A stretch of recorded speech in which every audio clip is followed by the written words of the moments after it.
I feel as if doing this might be better. Maybe I need to reduce the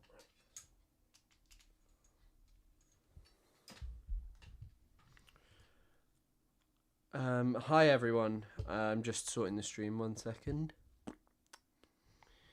Don't know much about history. Don't know much biology. But I do know if the... Yeah. What should I have on my toast? Butter. Hello, King. Wow, Tony, you were very, very early. Something peculiar going on with the hair. Yeah, I haven't sorted it out. Yeah. It's because it was gelled up yesterday, but it's not today. But oh well, it's fine. It's not at its best. It's not as far as it was yesterday. There we go. That looks okay-ish. I don't know. It's hard to tell. It was looking so fire earlier. Wait. Hold on. You're now going to watch me adjust my hair. Nah, it's fine. I like it. I like it. Tony Soprano lover. Yeah. Not only are you on time, you were 3 minutes earlier than promised. Yeah, because I thought I'd do like a final TikTok stream because, you know, the TikTok streams have been decent recently, especially in terms of like, you know, people supporting and stuff and people watching, which is good. And TikTok like have all of these incentives now, like set a goal, and it's like you can set a goal for like 1 rose and hit it. I am really hot. Still looking a bit hectic. Oh, my hair looks hectic, does it? My hair looks hectic. Your hair looks hectic. I'll show you damn hectic when I go insane on the damn live stream. Also, I don't know what to do with the camera because my chat is over here, but I guess I just need to look at the chat less and get better at looking at the camera more. Because look, here I am looking at the camera and sitting up straight. I need to sit up straight, man. Why won't he debate you? Did you get a haircut? Because Ethan's never going to debate me. I'm not doing a TikTok announcement until maybe later on. There was a very good TikTok I saw, though.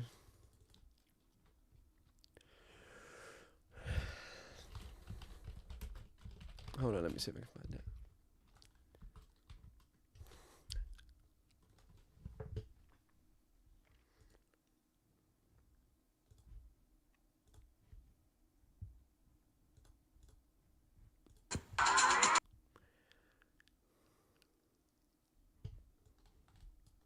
This is a banger.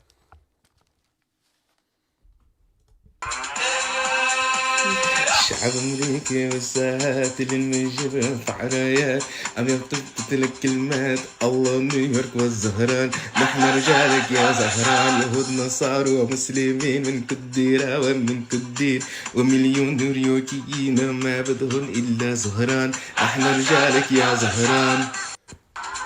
This is a banger, and there's another funny one here.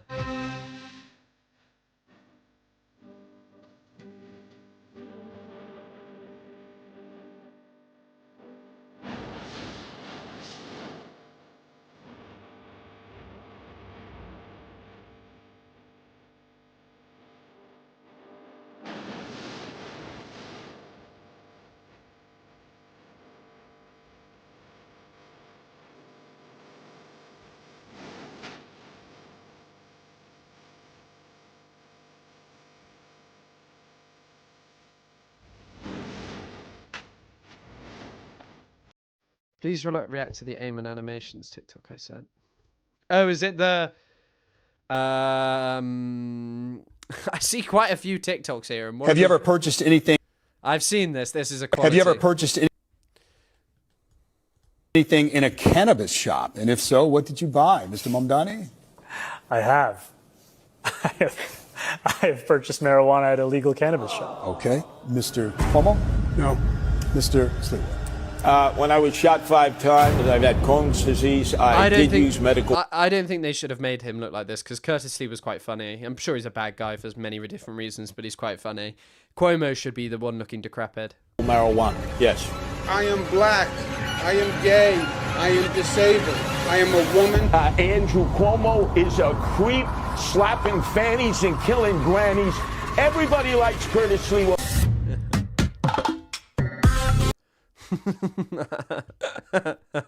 I've seen it already, but it's good, yeah. That's a very good Eamon Animations TikTok. Not as good as the Ethan one, because that was like pure art. It was not slop, as I called it. Yeah, Sleeper was funny. Killing granny, slapping fannies.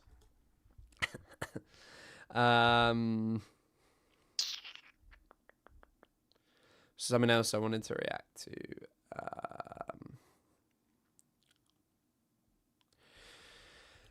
Before I get into that Ethan Klein stuff, because that's his personality. Why does he wear a beret? Yeah, exactly. That's his personality.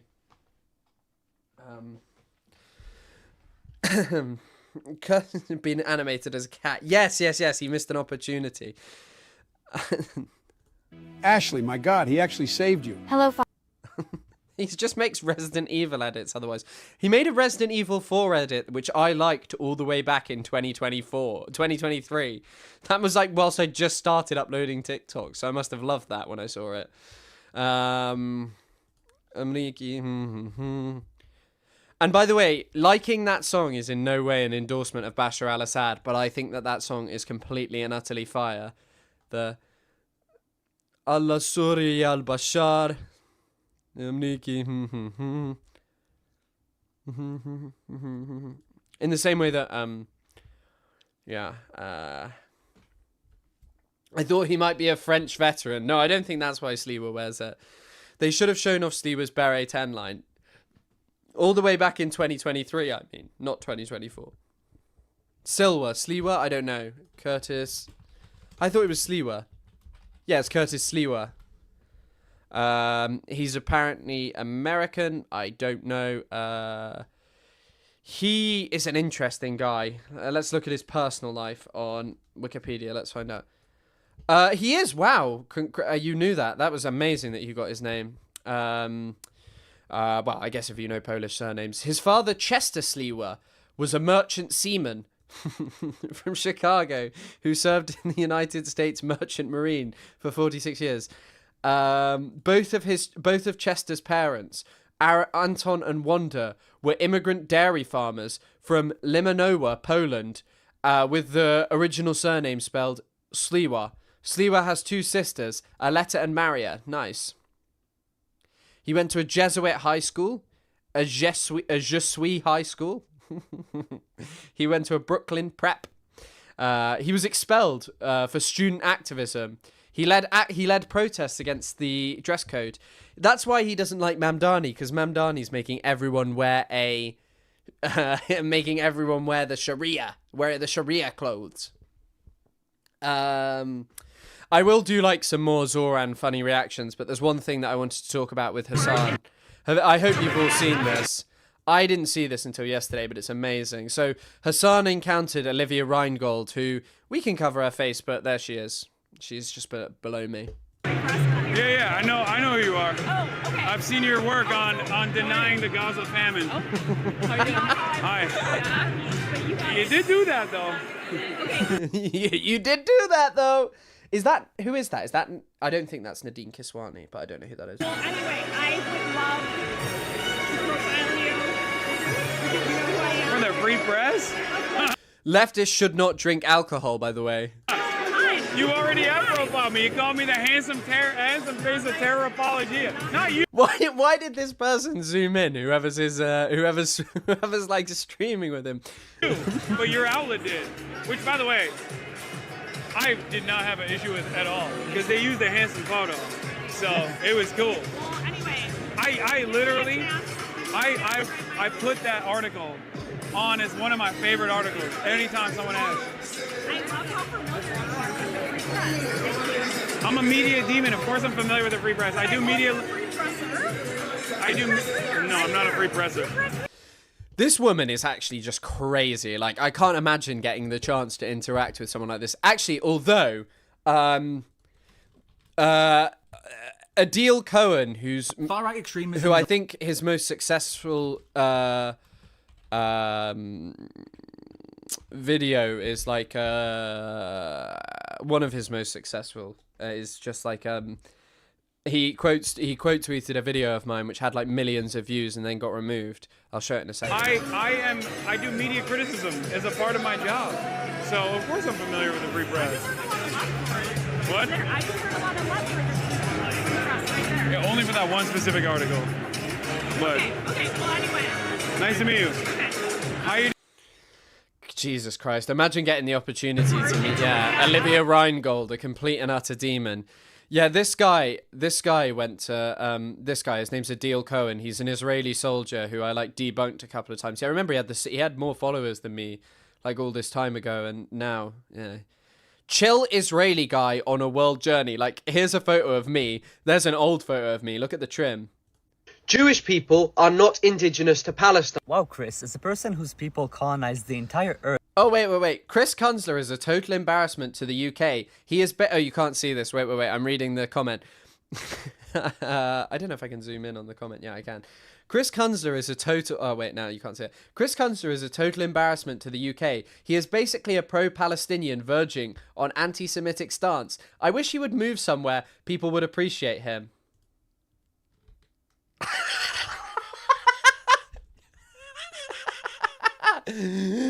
This is the guy declaring that I'm ashamed to the UK. Like, bro, what are you doing on Adil Cohen's on TikTok's weird behavior? Jewish people are... Are you leaving, Tony?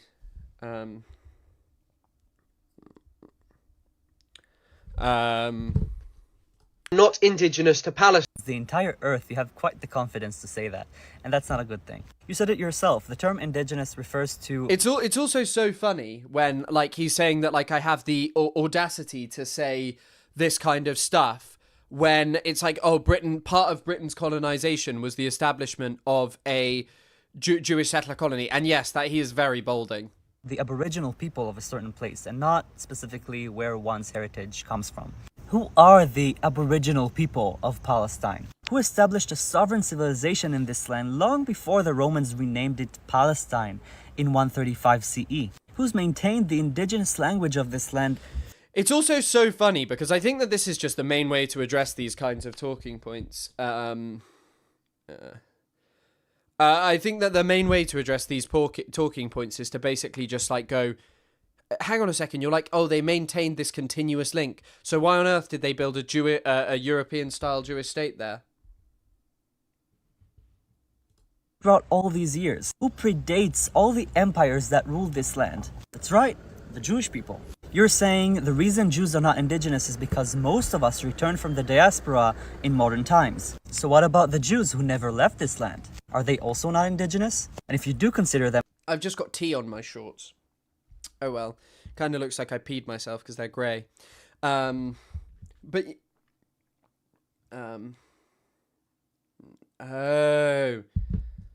Indigenous, but Jews in the diaspora are not indigenous. My question to you is, when does one's indigenous status expire? Essentially, what you're doing is policing our identity, which is very, very much a colonial practice.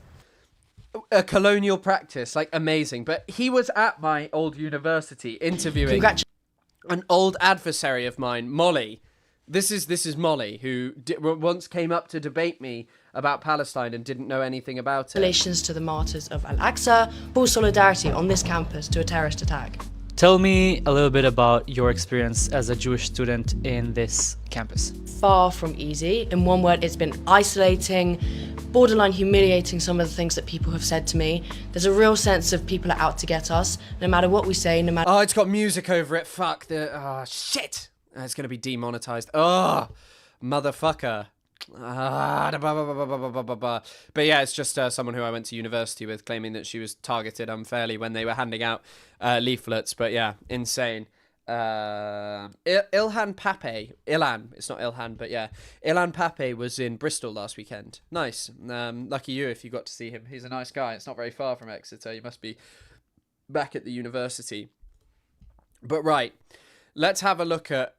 I wasn't going to bother reacting to Ethan Klein's interaction with this lady because it didn't seem that interesting to me, to be honest. Like, I don't really care about all Ethan drama. I don't really care about things that aren't Palestine related. But, like, when I was I kind of missed one of my best opportunities, which was obviously when I was in Canada, and I was specifically in the place where it was slightly more difficult to film and even stream, and obviously I had a few.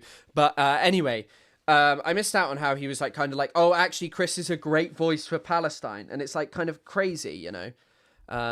Sorry, my nose is really itchy because there's dust all over my house. But yeah, Ethan was talking to this lady, and I'm not watching a whole 2 hours. I'll just watch bits that I thought we're watching. It's actually 3 hours nearly.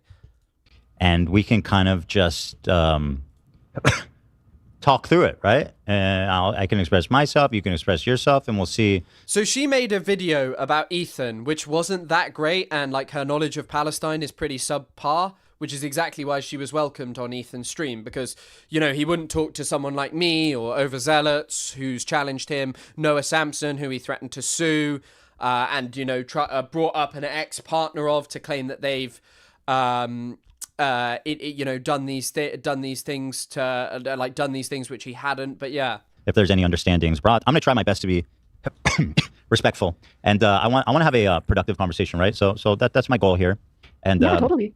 And let's see how that one goes. Yeah, honestly, we could probably just turn off chat because I don't want anyone being rude, or we just turn off chat, Dan. Okay. Roger. She shouldn't have spoken to him, but at the same time, you know, she was probably like, "Oh, I want to talk about it. I want to talk to Ethan and have a discussion with him." But you're right, she shouldn't have spoken to him because she doesn't know enough. She should have Sam-seeded him and called in like Overzealots, or imagine if she'd Sam-seeded him with bad empanada. Yeah, and I really appreciate just having this opportunity to chat, because I think that I don't know, I think a lot of people don't really get the opportunity to have this sort of conversation, or there's just a lot of division. So I don't know, I think that being able to sit down and talk like this is good. And I also think that, sorry, also I have a little bit of an echo. I kind of have to figure out how to. Yeah, sorry. It's something that we weren't really able to figure out while. I'm sorry. That's going to be annoying. Yeah. Yeah. So if I'm a little bit like glitchy or something, but yeah, I think that being able to chat, I think that a lot of content creators get really. Yeah, like one of his main arguments against Hassan, one of her main comments about Hassan. One of Ethan's main comments about Hassan was that he was upset about policing the chat. And like he's now, you know, he's like, I've got to turn off my chat. I told her in comments that she needs to watch your content and Overzealots to get better understanding of the conflict. Her son got doxed on Facebook. I mean, that's horrible, but it's unsurprising. Like, Ethan will try and dox you. But the thing about doxing, I guess, like, people could dox certain things about me. But, like, I'll be frank, I've always used my full name on social media. I've never hidden away. I called myself Chris Kunzler from the moment I started making content. It's not any way different to what my actual name is. My actual name is obviously Christopher, but that's the only difference. Offensive. And a lot of the reason why I make this content in the first place is just to essentially, I don't know, critique the ways in which content creation can go too far. And I'm not beyond that criticism as well. You know, I think that she's engaged in Maoist self-criticism. It's really fair to critique the ways that I make content, and for me to sort of learn and grow from that as well. So, yeah, I want to have a conversation and be open to learning as well, being open to listen, and yeah, vice versa, you know? I appreciate that. And listen, there's going to be points of contention, right? Obviously. Okay, I kind of thought that this just began instantaneously, but right. Also, sorry, is it okay if I interject here? When I say deemed, so she's made comments that were deemed. Podcast, you probably got that from a different source, maybe this TikTok or a different subreddit. She was responding to somebody else, right? That girl with the microphone lady is very weird. Like, I mean, that's the kind of thing, because sometimes I'm like, oh, I don't want to talk about Ethan. And definitely, like, I remember there was a time where there was something going on with Ethan where I was just like, I have no interest in what they're talking about here at all. But the thing about, like, this is at least there's stuff to say. And I think that one of the things that Ethan hopes is that people stop talking and thinking about him, but like he will continue talking about this for as long as he can. And I think that this stream is great for talking about the logic. And I had thought about the moment has kind of passed for the Hannah Einbinder Ethan Klein video, which is unfortunate because I made a good video. I wrote like a good script about that. But maybe I could just do Hannah Einbinder versus liberal Zionists generally, but I don't know. But yeah, I mean, the only one about this would be like, pick what do you believe? Because as I said, Ethan made a TikTok in which he said, Chris is a great advocate for Palestine. And yet in this, he's like, most people going after me are anti-Semitic and blah, blah, blah. They're all doing it for this reason and that reason. Like, I genuinely, like, it's unbelievable. And there's some crazy defenses in here. And it's one of the first times that Ethan has actually addressed some of the talking points from other people's videos. But that's probably why he picked her, because he addressed like Healer, we'll see, but he addressed like certain things that Healer said, certain things that he said. And the problem is she did not have the ability to kind of like talk about them. And this isn't speaking down to her, but like, I have a degree in this. Like, Overzealots is someone who's researched this. Bad Empanada is someone who's researched this as well. It seems like, she goes from making videos about many different things, but yeah. There was a question asked that she was considering, but even if that wasn't true, to accuse someone of calling babies terrorists is a extraordinarily mean-spirited. It's an extraordinarily loaded thing to say, right? Do you think there's enough evidence to make such a incendiary claim there? Even if she wasn't responding to someone else, let's assume the worst, and she was like considering what Rudy Giuliani said. Do you think, no, she's just doing like this. Do you think that she called babies terrorists? I mean, I think that if she was agreeing with Rudy Giuliani's statement, then that would be insinuating that toddlers are terrorists. But I think that if that was not her, has made comments deemed even more insensitive, like calling toddlers also terrorists. Sorry, is it okay if I interject here? When I say deemed, so she's made comments that were deemed. So that's not me saying that she's saying that. It's others have deemed it even more insensitive.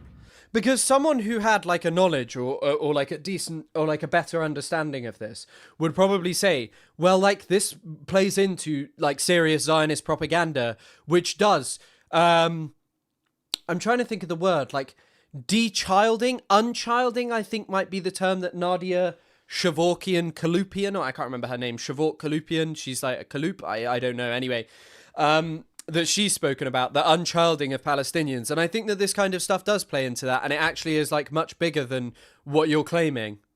Like calling toddlers terrorists. So I'm not saying that I myself am saying that she's called toddlers terrorists. I'm saying others have deemed so. Do you think that's really a fair way, though, to like... No, exactly. To recount I think that, stuff, you know what I mean? Because it's clearly that's what you want people to feel from that clip. I do think, I don't know if it's what I want people to feel or think, but I do think, as I've said in our DMs and everything, the way that I usually do content creation is if I'm going into a subject that I'm not very versed on, very familiar with, or I'm covering essentially a content creator the way the internet perceives them. I'm covering kind of the online interpretation of this content creator. So interpretation by who, though?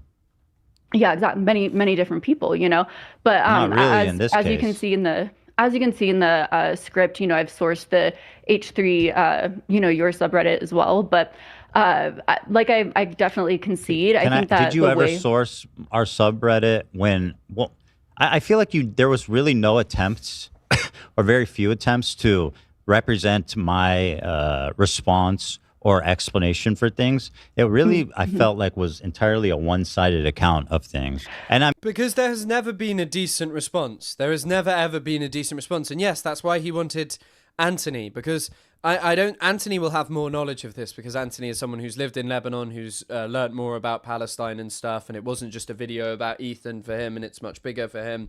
But like, ultimately, Anthony doesn't spend his time making videos about the Gaza genocide. Like, he talks about it on stream and does good things, and he does know about it and understand what's going on in Palestine, definitely. But yeah, she has researchers to look up stuff, does she? But yeah, once again, like, the comments about the Rudy Giuliani thing, I mean, I don't know where they play it. Are they going to play it? Like, why haven't we seen it? Maybe I wasn't there quick enough. I've kind of fucked up here if I've not shown it. But oh well, it doesn't matter that much. You all know what they're talking about. They're talking about the I mean comment. Also, thank you so much, Noxolotto, for the $2, and thank you for your previous donation. I don't think I said thank you, but they're greatly appreciated. I mean, you claim that it's unbiased, but I also find that to be like... Oh, I agree with that as well. But it's a really dishonest way of framing it. So as far as going into future content creation, when I come across, so essentially there's a few different things that I'll do. So finding essentially deleted videos or clips online, there's a few different ways you can find clips. You know, if I find a clip and it seems like it's kind of cut oddly, I should look at multiple sources for clips. But this is the thing. Like, what would it change if there was another source for the clip? Because looking at what Hila did, the reaction of Palestinians are taught to hate, Palestinian children are taught to hate. I'm sorry, that is a core part of the Zionist project's ideology of portraying Palestinians as irrational, anti-Semitic terrorists who, rather than engaging with their history and holding pride in Palestine and a desire to return to what Palestine once was, which is a Palestinian state rather than a Jewish supremacist state, they are portrayed as hateful. And Hila, whatever you say, did go, I mean, 100% agree with that. So it's like, okay, go directly from the source, you know, always, I think is, you know, going to be essentially my rule of thumb, you know, coming out of this situation. You know, especially even in this, I can relate to feeling at times like, you know, even on, you know, your subreddit, I felt like sometimes the clips from my streams are, you know, have been kind of chopped up, and I think that that's been a big lesson to me as well, of I can relate to you in that. I can relate to other content creators and feel like, okay, I need to always look at what I'm viewing and go to the full original source whenever possible, 100% of the time. I entirely agree with that. Right. And I just think that, well, what you're saying is like good and mature and correct, and I think that's a great way to conduct yourself going forward.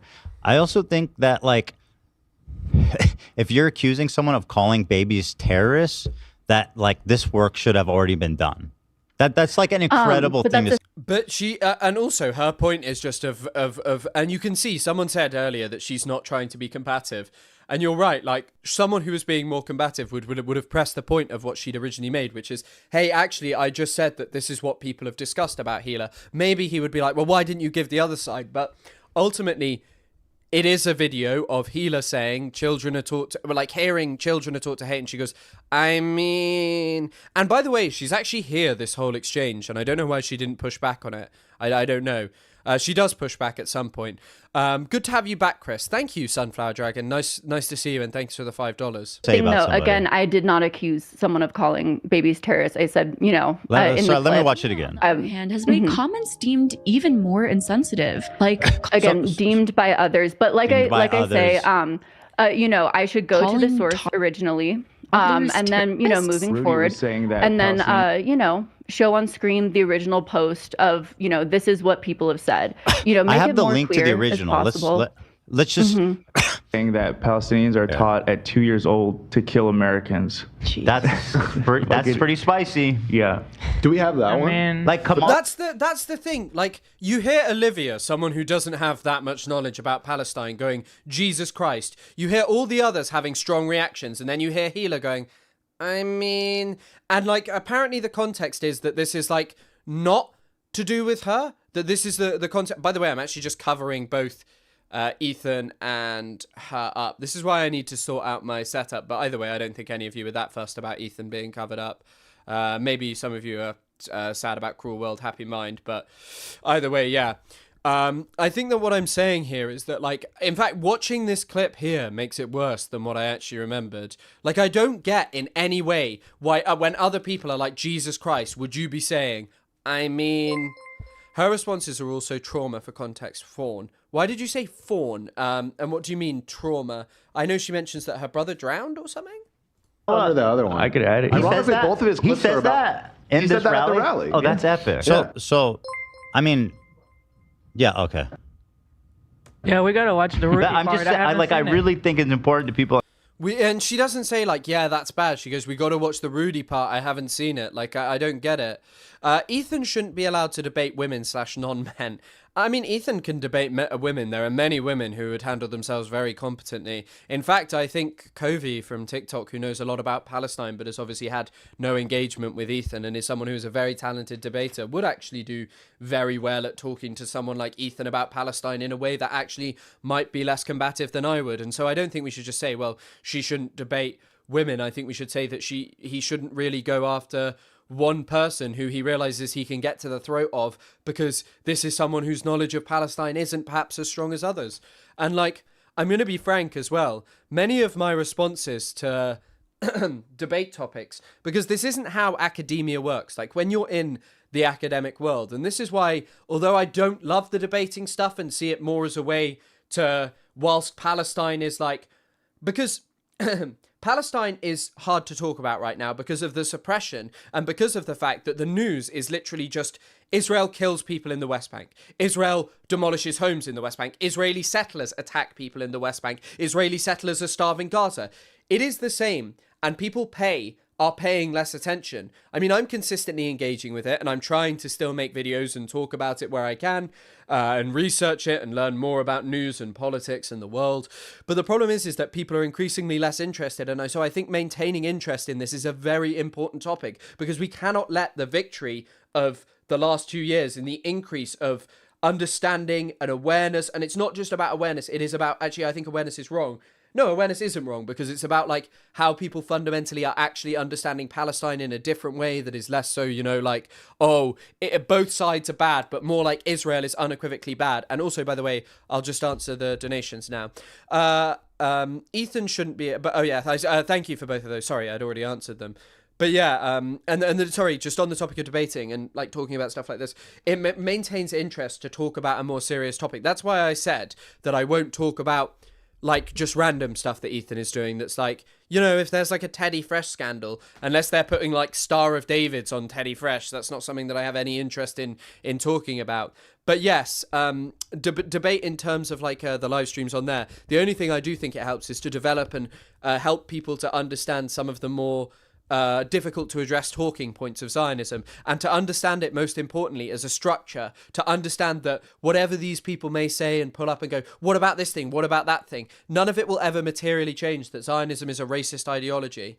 I understand you want to conscientious object, but he is the most pro-Israel president that's ever existed. He literally said about the war. Now, I mean, obviously we disagree with Rudy Giuliani and Trump, and we're opposed to their policies. So, like, to watch this and then, like, even if it's someone else's opinion. It's actually really funny because later on, Ethan kind of actually supports one of Trump's policies, which is kind of how they plan to rule over Gaza.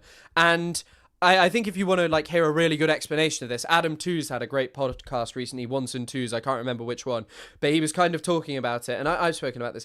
It's kind of trying to remove politics from Palestine. It's kind of trying to make it so that Palestine is then dominated by just like other Arabs who are just meant to understand and manage Palestine because they're Arabs. You're like totally ignoring the fact that Palestinians and the liberationary movement is not something that begins or ends with Hamas.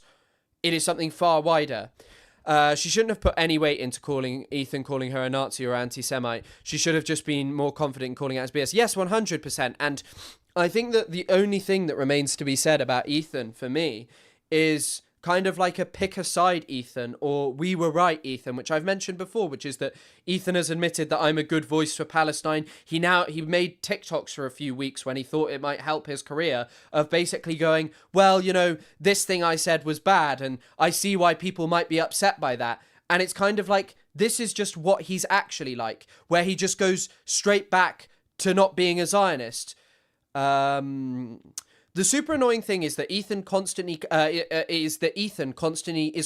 claiming that he isn't a Zionist when put on the spot, but then he claims he supports the existence of Israel. There is no through line in his ideology. Yes, 100%. There is no through line, but I think that the more contentious part for me now, like obviously we've known that, and I think that matters. I think that what really is the development since the like kind of TikTok account creation or like the TikTok video creation is that really now Ethan is kind of just like, well, no, I'm sorry for some things I did, but still everyone is a Nazi anti-Semite for being mean to me, and that you've got to understand that content crash out and its fans hate me, and he really does it with the Star of David here. Like, not everybody's opinion is valid, worth sharing, right? Like, I might say that the moon landing is fake, but you're not going to be like, well, one people say the moon landing is fake, and NASA said the moon landing happened, so I don't know what's the truth. Like, like not all arguments are have equal merit. Ethan, why did you say that Hamas undeniably hide in hospitals then? If you're like, there is probably as much proof for Hamas using hospitals as command centers, and that being a reason that Israel has tried to destroy the healthcare infrastructure in Gaza. Because let's just say it were true that Hamas was using hospitals as military bases, and that's why Israel had struck them. We have too many examples of Israel blowing up and destroying hospitals, imprisoning, torturing doctors without connections to Hamas.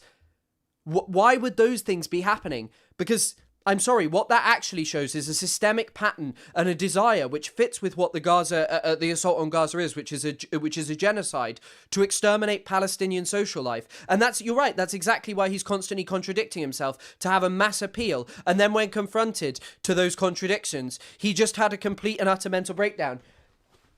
He needs to read Hegel. Read Hegel.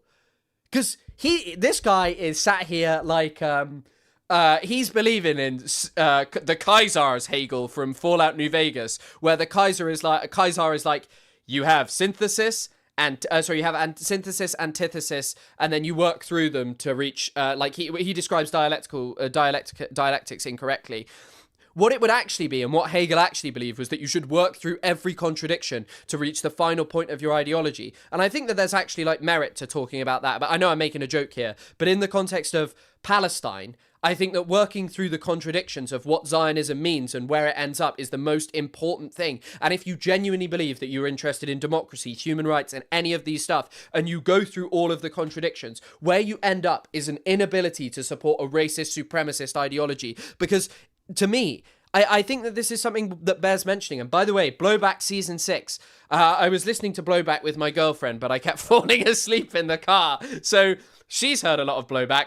I've not heard a lot of Blowback.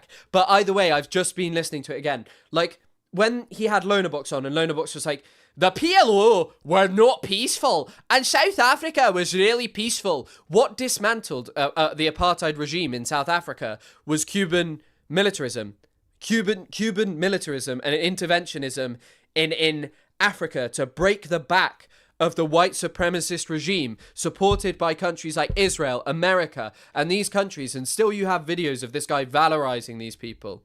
I guess, would you 100% disavow what Rudy Giuliani said? Obviously, and I've done that a billion times. Okay. Yeah. I just want to make that clear. Yeah, but it's also really funny because, by the way, Gila won't chime in until later, but Gila is there. Categorically, Gila is there. Gila is within this. Gila could come in and say, actually, I deny that, but she doesn't. I don't know why, because then you might have to, eventually she does later on, but maybe she's just not here right at this second. But I think what you should actually engage with here is, well, Gila, what do you believe? Are Palestinians taught to hate? I mean, but you made a 3-hour video about me, so I just feel like. But also, if I can. Hila's here, by the way. I'm here too. Yeah. Hi. Hi. I mean, watching this back myself, it's clear to me that I'm processing so many things, and when I don't understand that. This is a really interesting thing to still harp on, because you just heard the conversation, and I'd forgotten that. I actually didn't even know that even and I say even Olivia in the sense of Olivia is someone that doesn't actually know about this, or doesn't know as much, or as much as AB, for example, because AB's, his dad's in the CAIR, I think. But yeah, why on earth did everyone else say something about Jesus, but no one else did? Yeah, I think it would be good to put Gila on the hot seat, because I think that Star of David tattoo is really one of the most grotesque things that she has done out of all of this. And by the way, once again, I don't think this is mentioned, but the worst thing that you could pinpoint on Gila, where there is categorically no alternative to what she said, where she can't go, oh, I was confused, I was processing, is this. Does that on the daily. People are saying Israel does that on the daily. The idea I don't. Does that on the that's daily. not what I'm talking about. See, that's what you're doing. You're excusing people being burned alive and kids being murdered. You're saying Israel does that on the daily. Okay. Now I'm not denying that, I'm not denying that. So are you? So like literally, it's just glossed over because he doesn't ever want to confront his wife on what she says or does. This is one of the worst things. She says she denied that Israel does any of these things. She denied that. And I don't think she's changed. And that's why she's unwilling to confront anything. And I think that this is why, like, because I saw like a couple of people posting about this and I was like, I don't give a like, I thought that this beef was like, I knew there was like an element of Palestine related stuff, but I still think there's stuff to be saying in this. Like just saying, I'm denying that. I'm denying that.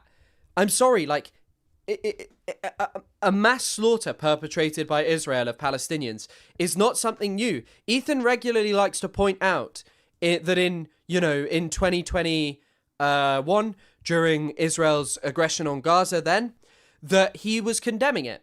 But people were killed then en masse. People were killed in 2014, 2008, 2009 during the protests at the Gaza border, the Great March of Return, women, children being shot en masse. And, you had, once again, like, Lona Box was brought on to do apologia by basically going through and saying, well, Israel actually killed X amount of Hamas members or people affiliated with Hamas. But the thing is all those people were killed at such a distance that Israel, like, and in differing contexts, that they weren't necessarily, like, engaging in militarism. But the wider problem is that so many people were wounded. And if you look at the Great March of Return as someone who believes in democracy, in freedom and human rights, and particularly freedom for the Palestinians, and your argument is to go against the Palestinians and to say, oh, well, they did all these things and so maybe they deserve to be shot. It's crazy because you would sit there and condemn Iran for shooting protesters. I'm sure that they could come up with excuses very apparently regularly looking at this. They will claim that actually protesters had weapons, that they were attacking the IRGC, that they did these things, and you wouldn't sit there and go, okay, well, let's listen to them, because you know that the IRGC has incentive to lie, that if we look at how the IRGC actually behaves, that they are a repressive authoritarian regime, but they will not confront it, because they don't care, because they think it's okay for Israel to kill and repress Palestinians, and like, She says, I'm denying that Israel does these things on a daily basis. I thought these two were against the settlements and all of these things. Israeli settlers burnt a baby alive many years ago. He uses ChatGPT to formulate his arguments. Yeah, you know what? He inputs a leading prompt like disprove this statement in response to anti-Zionist arguments about him. Yeah, but you know what? If he was using Grok 18 plus NSFW mode, I'd be putting in sexually misleading prompts. That's how I'd be getting Grok to say the shit I'd be getting him to say. That's all I'm saying. 100, 100, 100. But no, I think that like going on and doing like loads of stuff with ChatGPT is bad for you because like look how easily Grok was manipulated. And like, by the way, I did this ages ago. If you ask ChatGPT about Sam Altman and his sister, it's pretty hard to get it to say stuff. It might be better now, but previously, wait, actually, I'll see if it still does it. Hold on. I'm not making a ChatGPT account. What did Sam Altman allegedly do to his sister?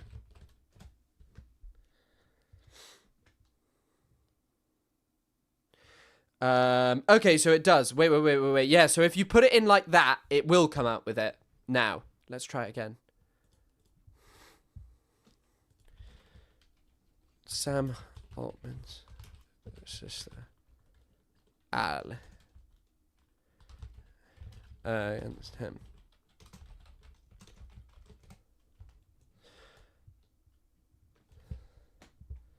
Oh, it is better now. Okay, so they've updated this. I'm not going to read that, but if you want to look into that, that's a horrible story as well. But yeah, like previously, ChatGPT wouldn't give you what it wanted. But yeah, like talking to AI and expecting AI to be like a great helpful thing is not a good idea. But I mean, they have actually improved on that one. So well done, ChatGPT, for being able to now highlight that your creator may have engaged in horrible crimes against his sister. They keep unwoking Grok every time she gains sentience. Bold that you assume Grok is a she. Ethan must have been, when his biggest enemy was being taken seriously. That's the thing as well. That's one of the reasons that, like, because I was discussing, the the Hassan shocking his dog thing and whether it was worth making a video. The influence of Hassan Paike is huge. The influence of Hassan is much bigger. And that's why people are jealous of him and want to take him down from his perch, because they want to be treated like celebrities. They want to be taken seriously, but they're not. No matter how successful your stream is, no matter how many degenerates watch you, no one's going to take you seriously if you just do crap on the internet. Like, Hassan is someone who, you know, and I know people can criticize this freely, and the Platner stuff is crazy. I don't know why. I don't know if Hassan is still defending Gray and Platner, but people, you know, but a Platner is a crazy thing, and I think people should have been more wary of who he was and the things he said. But yeah. Yo Roman joined the Discord. Who's Roman? Let's go bowling, maybe? I don't know. Is there a bowling? Healer always uses that.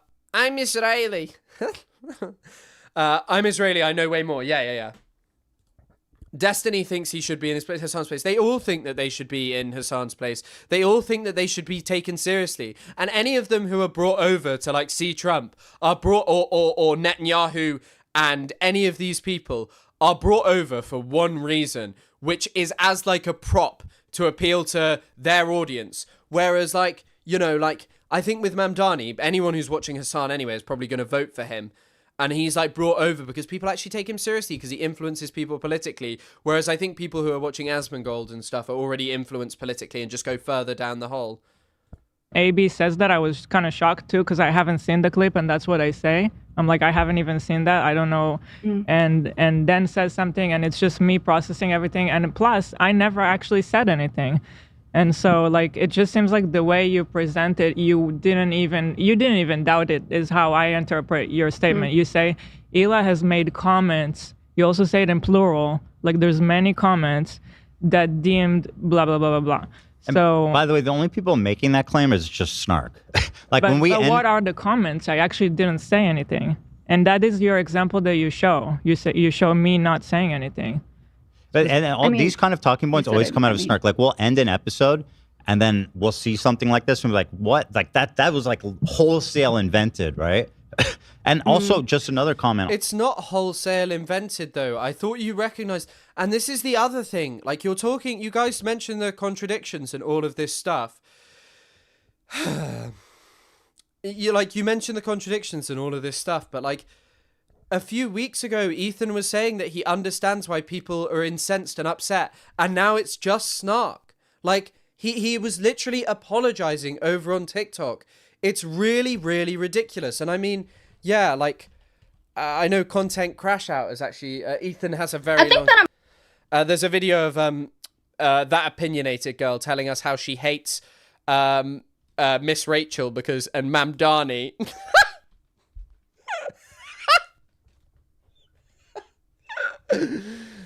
Also, by the way, that opinionated girl is so funny because she just doxed herself. She doxed herself, and it is freely available on the internet. Like, she doxed herself by appearing on camera at a pro-Israel protest with her full name. Like, her full legal name is at a pro-Israel protest on a news channel that is not that hard to find.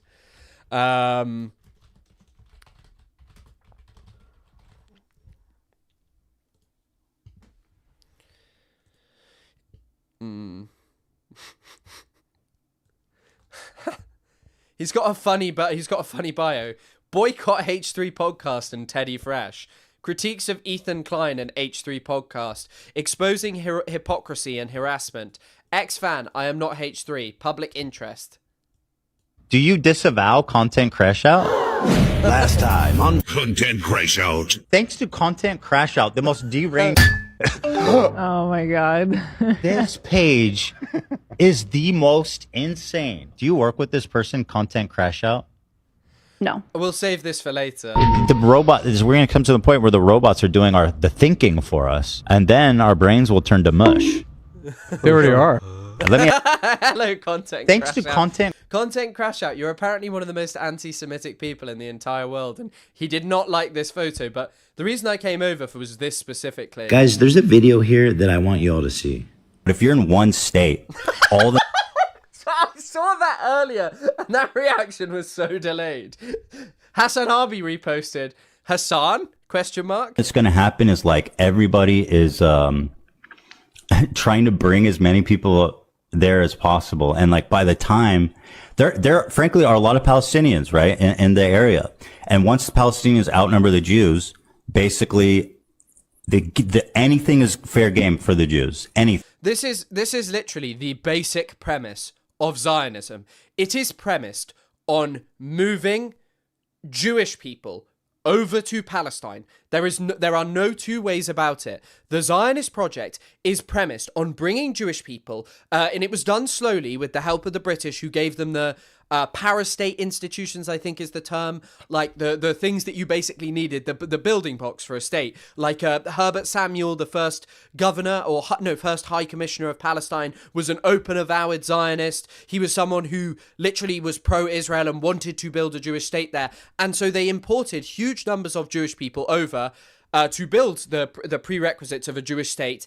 And then since that, anything has been fair game for the Palestinians. Literally anything has been fair game for the Palestinians. And now you sit here and say, oh, I'm worried about Jewish people because if Palestinians in a one state, it would be fair game for Jewish people. It's like, don't you want to rectify what's going on now instead of focusing on this man? And if you really are upset with this, then you have a problem with Zionism in the very fabric of it, because that's still the premise of Israel today. That's why you, Ethan, have Israeli citizenship, but a Palestinian who lives kilometers or from 100 kilometers away from where their historic place of origin is, the town in which their grandparents grew up in.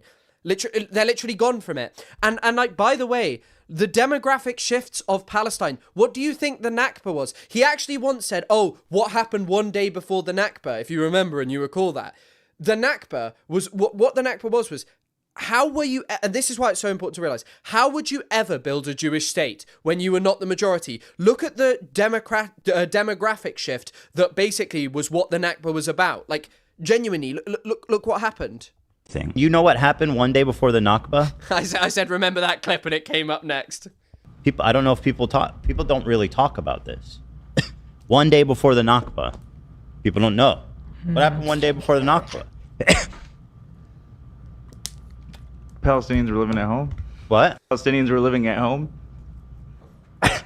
And you know what else happened? Egypt, Syria, Lebanon, Jordan, all invaded Israel to kill everybody there. Do you know what happened before that? The process of Zionist settler colonization of the land. The borders would dissolve.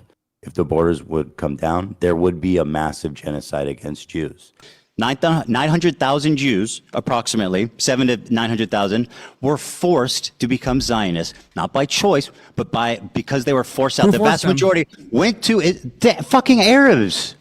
He's a champ at fucking burning. I mean, that sounds bad, but he did it really good. Does that sound bad? We have to make levity of things. I like how we have to make levity of things. Most people talk, like anyone who makes a joke about Ethan is an anti-Semitic Nazi, but yeah. And what I said was, he's really good at burning alive. Give me a fucking break. Look in the mirror, loser. You're the problem. You are the problem. I've gone out and I've said that everything y'all want to hear about there being a genocide and apartheid and the fucking warmongering Israeli government and all that fucking shit, okay? There was a very significant event that happened one day before the Nakba that nobody fucking talks about. Not moralizing, not justifying, but I am just saying that all their neighbors tried to invade and kill and remove everybody there. So yeah, they're gonna have some type of feeling about that. And of course, the Hamas. But there's a watermelon, so she's one of the good people. She put a watermelon in her Twitter bio, which. If only I saw somebody say, and thank you for the people. If you're upset over the red triangle, which is about targeting Israeli soldiers, why would you be upset over that? You say that you're against Israel's crimes in Gaza. Why would you be upset over that? Even if you disdain Hamas, why would you be upset over the red triangles? Like, genuinely. That are fighting for us, like in this insanity. I see you guys. This one person said, if only Ela and Ethan had like a watermelon and a little bit of like Instagram post about pro-Palestine, they would let go of them. It's like it was perfectly said. They said if they never donated or spoke up about it ever, and only just put a watermelon in the description, these people would think I'm a hero. Yeah, that's the move. That's the level of activism that these people are partaking in. She got the water. Well, maybe it's if you just didn't speak so negatively of Palestinians consistently and never apologize for saying, I'm denying that. And also at times acknowledge that people's upset and annoyance might not come from that. And also just on the topic of like, if Ethan can find anti-Semitic TikTok comments, it's a real problem with TikTok. TikTok's moderation is horrendous. There are a trove of accounts who steal my content, and I have no problem with people re-uploading. You can literally re-upload my full videos, as long as it's not straight after they're put out, obviously. But like, there are all these people who re-upload my videos and then edit them misleadingly to make it look like they made them, and so the algorithm doesn't catch them for what they're doing, so they can get paid off my videos, which is not what I wanted. One of them has 1 million views on one of my videos that they have taken and edited inappropriately, but TikTok does nothing about it, and they do nothing about reports for anti-Semitism. They do nothing about reports for Nazism or anything. The platform is in trouble in terms of that kind of stuff. Melon in her name, which means she's a saint. It means she saved Gaza. Watch this. I'm going to bait people. Watch. I'm just going to wear this for like a few minutes. And I also think many people have made negative comments about like that kind of activism. Like a lot of people were like, hey, I don't think wearing a pin to the Oscars is enough, you know, or the Emmys was that, or the Grammys, not the Emmys, that people were like, hey, that's not enough. Speak up on Palestine properly and show that you are unequivocally pro-Palestine. It's kind of crazy to belittle it. Also, I don't know if I can listen to this because it's probably copyrighted, but oh well. Then wait online on Twitter and on the snark subreddits and they're going to be like, wow, Ethan really is putting on a Star of David, racist, supremacist much. I want to do it the most in-your-face possible way that I can, and I feel like I kind of want to tattoo a blue Star of David on my hand. Blue. Have you showed this on the show that you got the Star of David Not tattoo? yet. Today is my first time. The comments were very interesting. We got lots of mixed reviews. Mixed reviews meaning like normal people and racist people. But like also, undeniably, if you understand what's going on in Palestine, you might actually say like, hey, that there people may be upset about that because the Star of David is in many ways a symbol of hate, because Israelis carve it onto Palestinians, they carve it into the land, they spray it on the destroyed homes of Palestinians alongside their declarations of their ability and their desire to kill more Palestinians. And you're saying you're doing it to get them in the face. And by the way, the Star of David was like, there was no uniform blue color. It has nothing to do with Jewish history. Nothing. You have gotten this tattoo at any time, but chose to. Yeah, of course. Of course, you get a tattoo when when you feel like you want to express pride in your heritage. Now's the best time to do it. I would absolutely do it too. I'm just thinking of a different way to do it. I mean, it's none of your business when I want to do a tattoo of my heritage. How is that anything that you should even have an opinion on? Yeah, I'm changed after October 7th. That was a really traumatic moment for all of us Jewish people. Same theater, another one I'm ready to burn. We're planning to go to Israel in June with my parents and all the kids. It's going to be such a great trip. And I'm actually really excited to go there. I want to show you guys how I see Israel, because you don't see that. When you listen to Hassan and you hear all these fucking mega lefties talking about it, like it's some super racist, like crazy, like Jim Crow style of society. Like, I can't wait to show you guys how beautiful, how multicultural, how like free it feels for people, or just it's a beautiful place. It is. Let's see what I said. I mean, the only reason I'm not speaking on that is, you all know my opinions on that and how bad that is. That is one of the worst things that she has ever said. He has ever said, sorry. And he apologized for that. And yet he acts still as if the criticism is insanity. And did AB said nothing about that? That's pro genocide. Let's see. It's one of the most diverse places I've ever been. Yeah, I can't wait to show you guys. I stand by everything I said there. But yes, I love Israel. Does that make me a bad person? What's wrong with loving the place that you live, that your family's from, that your wife grew up in? What do you mean? Oh, Jesus Christ. What's wrong with loving Israel? It's unbelievable. Loving Israel? What do you mean? What's wrong with loving Israel? Let's honestly look at the online left's Palestinian advocacy. Seems like 50% of it is just trying to ruin my life. And I don't really see how that's saving any Gazans. I really don't. Creators for Palestine raise. I also hate this rhetoric and demeaning what people do on the internet, because ultimately anything and everything we do cannot save Palestinians, because the Gaza genocide will keep ongoing because people support and enable Israel. It's $1.6 million. That's fantastic. Literally negligible. Because it constitutes security, military, and political catastrophe to the Arabs. I'm reading it. To the Arab and Islamic nation, it must be finished. I can't hear you. Ethan, this is not the own that you think it is. In short, suck my fucking dick. But yeah, like just this list of just the things he said.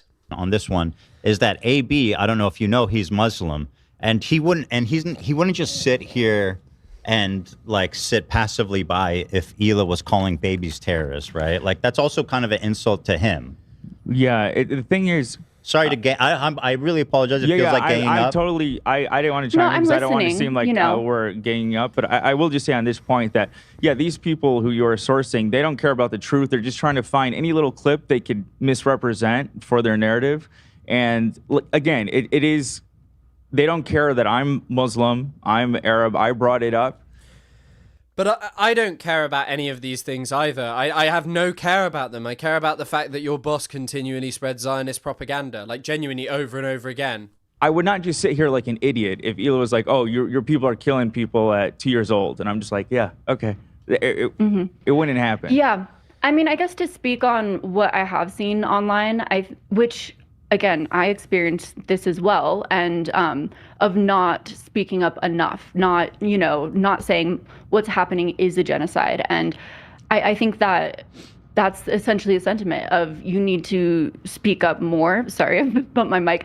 And that's what I didn't do, and so, to kind of like listen to that side of this sort of sentiment, maybe that's what sort of happened in that situation is they had essentially, especially Hila, unfortunately, again, I'm out of my depth in here. I'm this is sort of an argument that's, yeah, and also, by the way, Ethan Klein donated to the Gaza Humanitarian Foundation. I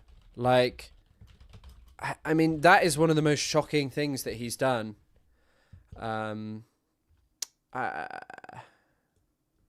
He's did propaganda for them. There were people who said that he donated to the GHF. Ethan Klein, GHF donation. Let's have a look.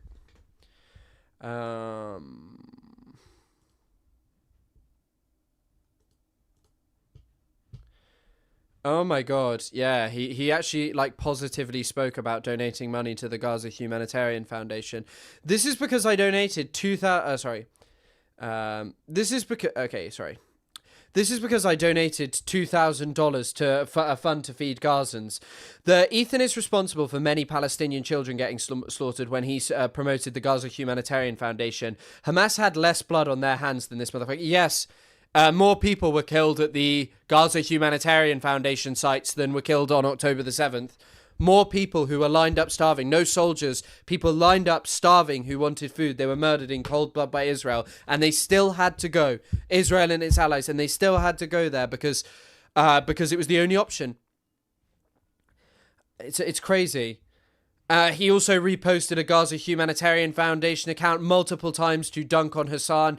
The Gaza Humanitarian Foundation was the worst aid mechanism imaginable. It was exclusively done as a propaganda tool because basically why they did it was because they wanted to ensure that they could claim that they were feeding people in Gaza, but it doesn't work as a humanitarian mechanism. It was done to replace UNRWA. It categorically does not work. It doesn't feed the most needy in society.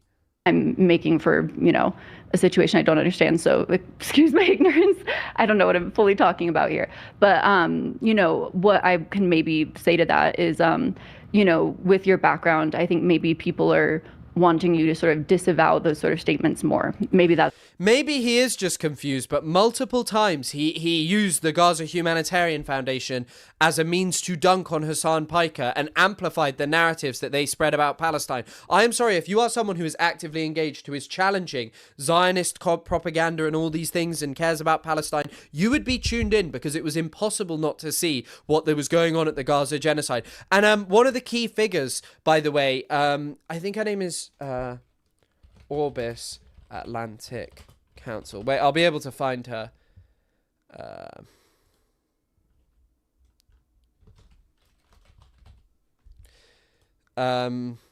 Yeah.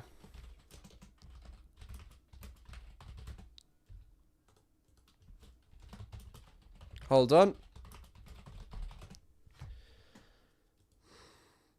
One of Ahmed Fouad Al-Khatib's colleagues, the guy that Ethan brought on the thing, is it's reported here by Dropsite, multiple other places, that is part of the GHF and its propaganda war. She works for an organisation called Orbis International. Her name's Jennifer Counter, an Air Force veteran and a self-described strategic communications expert who builds offensive campaigns that force adversaries into a defensive role.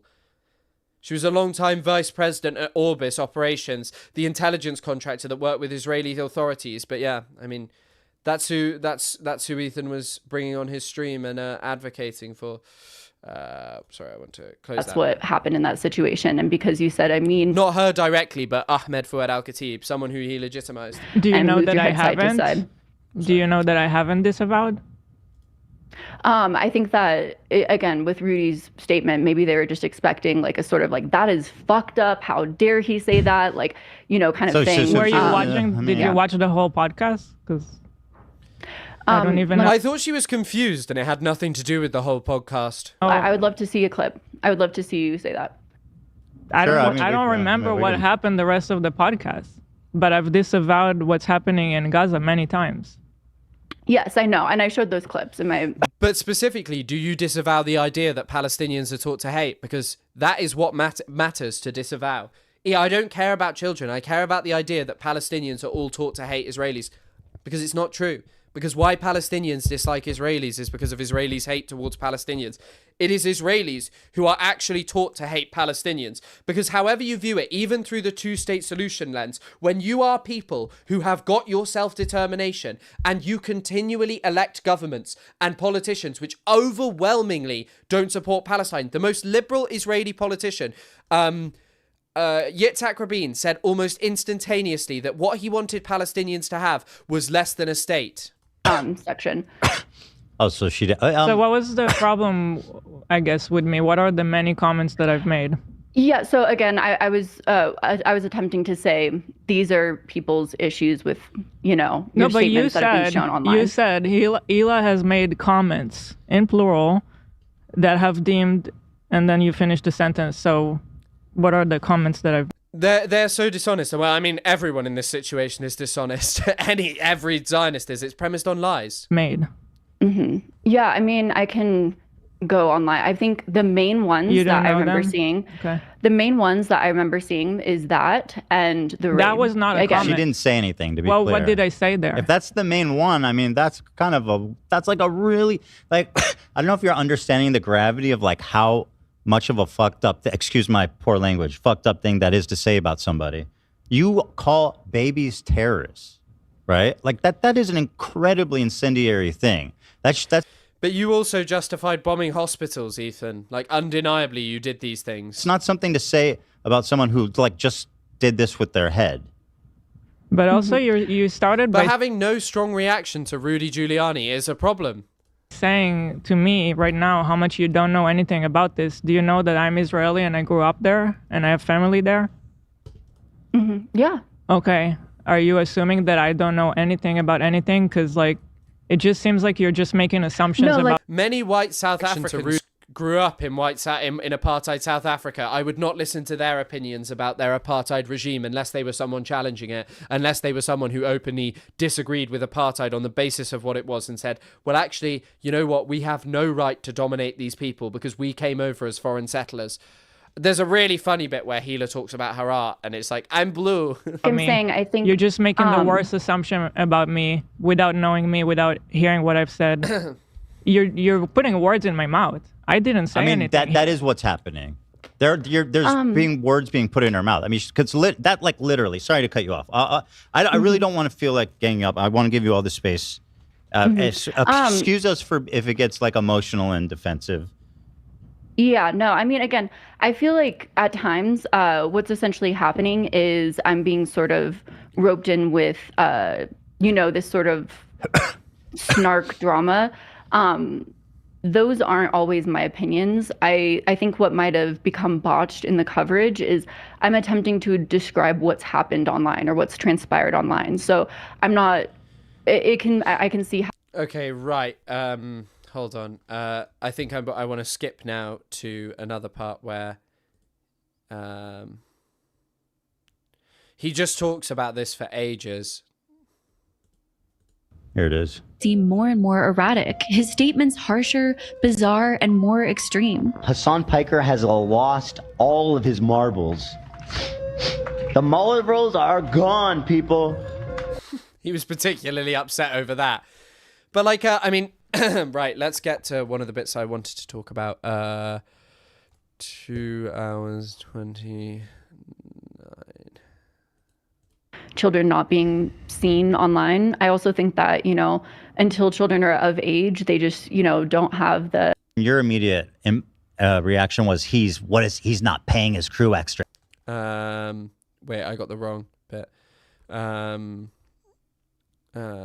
here we go. So that was a conscious decision as a parent to do what I thought was in their interest. I mean, obviously, I'm lucky where, you know, I make edited content. There's been a time where, you know, my child was about to go to bed and wanted to say goodnight and, you know, went to say goodnight. And then I was able to edit that out of the video because, you know, I was in the middle of filming. At the same time, you know, I'll be completely honest, 100% honest about my personal opinion on this.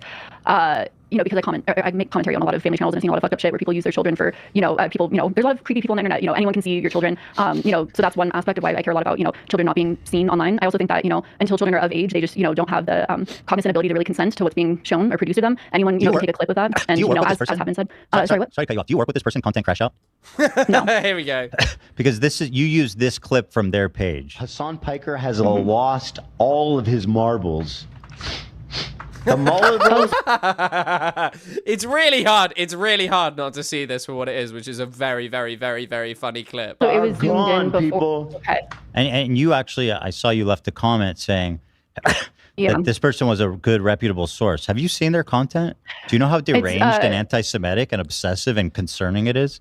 Like, I really don't understand what's anti-Semitic about Content Crash Out's your content Crash Out. Like I don't think it's elucidated in this at all why you're anti-Semitic. But zooming in on his leg, I have actually heard that it is very anti-Semitic to do this. Also, what are Ethan's signs? Okay, buddy, cinephile, r/xqc cow, and then r/livestream fail. They're probably one of the most deranged, concerning, obsessed snarkers in the game right now.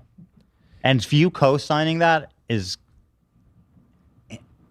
really, really, really not cool. I can show you their content if you haven't reviewed it. It's deranged. Okay. Would you like to see it? I mean...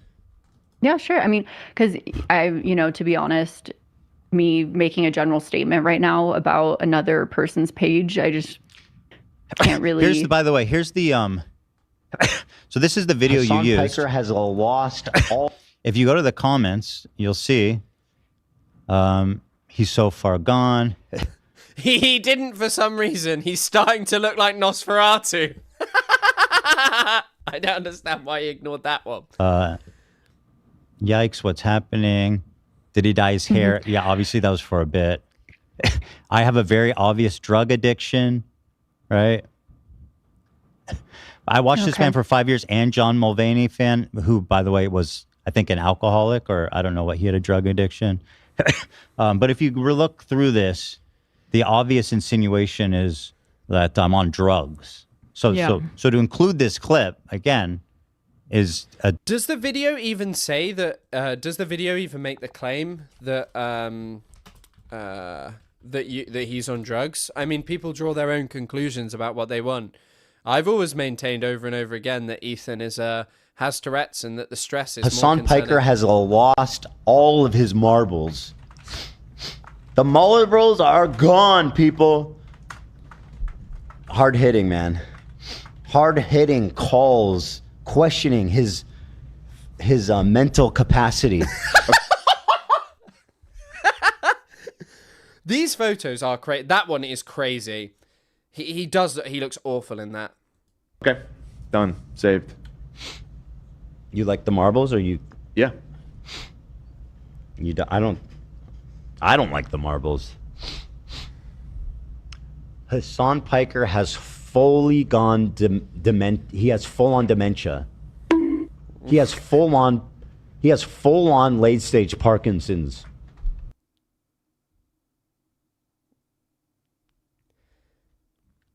But remains sexy. It's also funny that it's just his words. It's like Ethan is so incensed by his own words being edited together. To accuse me of taking drugs. Because of his tics. I do think clarify. that. Also, by the way, none of the jokes in that video were about his tics, right? Like, none of those were even about his tics. They were about how weird he looks. He constantly comments on people's age, their appearance, what they look like, and these kind of things, you know? Like, I don't understand it. Like, the video did not... And also, he accuses... I mean, you're here, Content Crash Out. He accused you of saying that the Star of David was like a pentagram, or that she would have been better off getting a pentagram tattoo, which I couldn't find in your video. It's because of a neurological disorder that I don't have control over. That manifest in sniffing sometimes, or in, you know, different clearing the throat, whatever it is. Sometimes it's a well-known fact. It's a well-known fact that Tourette's causes you to have an obsession with Hassan Piker.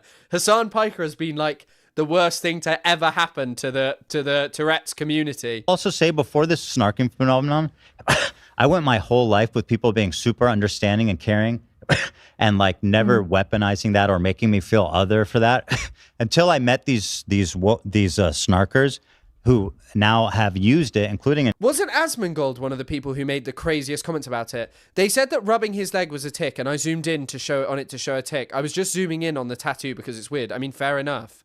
Nisa and this guy here especially, who have used it as a point of criticism.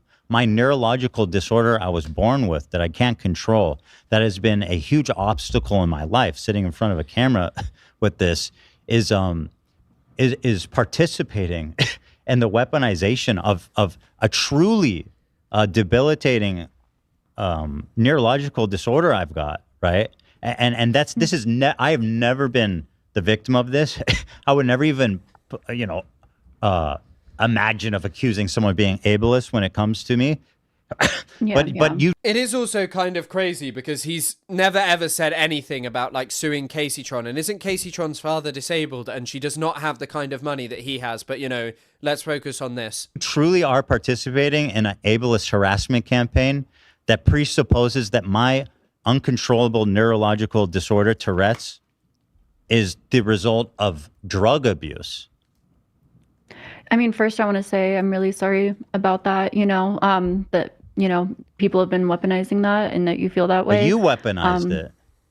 But I do want to ask, do you think, and this is, I guess, where I do feel like sometimes the use of this idea that using from one source could be essentially a thought terminating cliche. I want to ask, do you think that me using a clip from something is co-signing whatever is on that clip? Well, it depends, all right? Comments, all of the, you know what I mean? It depends like, what's in the clip. Sometimes I could be using that using clip unedited footage, for different context, or are using a clip that has a clear editorial perspective? Because if you are using a clip with a clear editorial perspective, then you're obviously co-signing the footage if you're not correcting it, right? If you're just like, you can source from Snark. There's nothing inherently wrong with that, right? Because what I've tried to say through the video is this is what online commentary is. Is that, does that mean I'm co-signing that online commentary automatically if I do that? If you don't, and the way you use that, yes. Go on to add but also, how is that? I don't understand. I genuinely don't understand. Other opinion of your own, like this is what people are saying, but of course it is baseless, or people are throwing crazy accusations. You did co-sign it literally in the video. You did, literally in the setup to that clip. You literally co-signed it. If you just use it without any critical explanation, then yes, you are. Like, imagine I'm going to use how you use it. Yeah, any criticism is snark. Ethan sources from Snark from his H3 subreddit. Of course he does. I mean, live stream failed. These are all the same things. And people who target Hassan on the basis of immutable characteristics are people that are his friends, people who call him a terrorist, which, in part comes down to Islamophobia. Like, it does. I'm sorry, it does. I'm going to use something really hyperbolic, right? So forgive me, and I'm not accusing of this, but imagine if I wanted to make a point about socialism and nationalism, and I really wanted to impart the importance of that. And in doing so, I pulled up a clip of Adolf Hitler. And again, pardon the extremity of it, but I don't criticize it. I just go, this is a great commentary from Adolf Hitler about the need for social cohesion and nationalism and socialism. And I think that we can all draw from. And this is one of the most contrived examples that you could ever find. But like I was just looking at the book in front of me, and I was like, there's a bit where he quotes Lenin, Hitler, and Churchill, and all of their opinions after the First World War, and how many of them actually aligned. And by the way, like pulling up I have no problem with like pulling up a thing of Mein Kampf and saying, hey, this is exactly like what you are saying and doing now. Because it's just true sometimes. The things that he says are very similar to the things that people feel comfortable to say. But Content Crash Out, I think it is fair to say, is the Hitler of today. I think he's the Hitler of TikTok because he made a clip of Ethan touching his leg. And I don't give any... And I'm just like, here's Hitler, right? He's making a great point. I mean, clearly, people would see that as a clear endorsement of Adolf Hitler, right? You wouldn't be like, you know, hey, I didn't endorse the guy. Like it would clearly be an endorsement of Adolf Hitler for me to but just... again, it's, you know, as opposed to...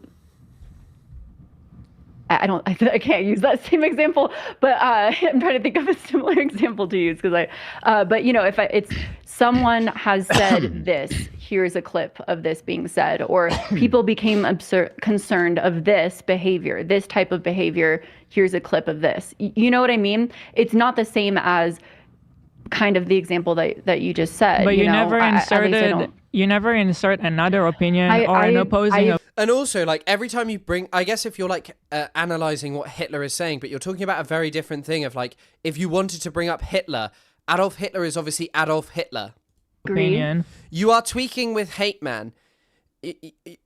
You are Israeli. Your entire society is tweaking with hate. You've just committed genocide against tens of thousands of people, and you're upset about me talking about Content Crash Out and saying that I'm tweaking with hate. I'm not worried about how hateful I am personally. So it seems like you're agreeing with it. Your whole video is siding with that one side, even though you're saying that's what the internet is saying. Again, there's many on the internet that are saying the other thing, but you're ignoring that. So you showed a clip implying I'm on drugs, and then you didn't say anything. The clip did not imply that he's on drugs. Else, like, of course you're co-signing it. Why else are you showing it? Snark is a minority.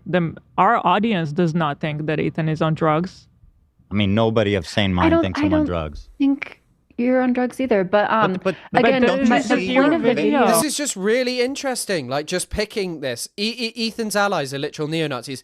I mean, this was also kind of the point of why I was going to make a video called Hassan Piker Shocks His Dog.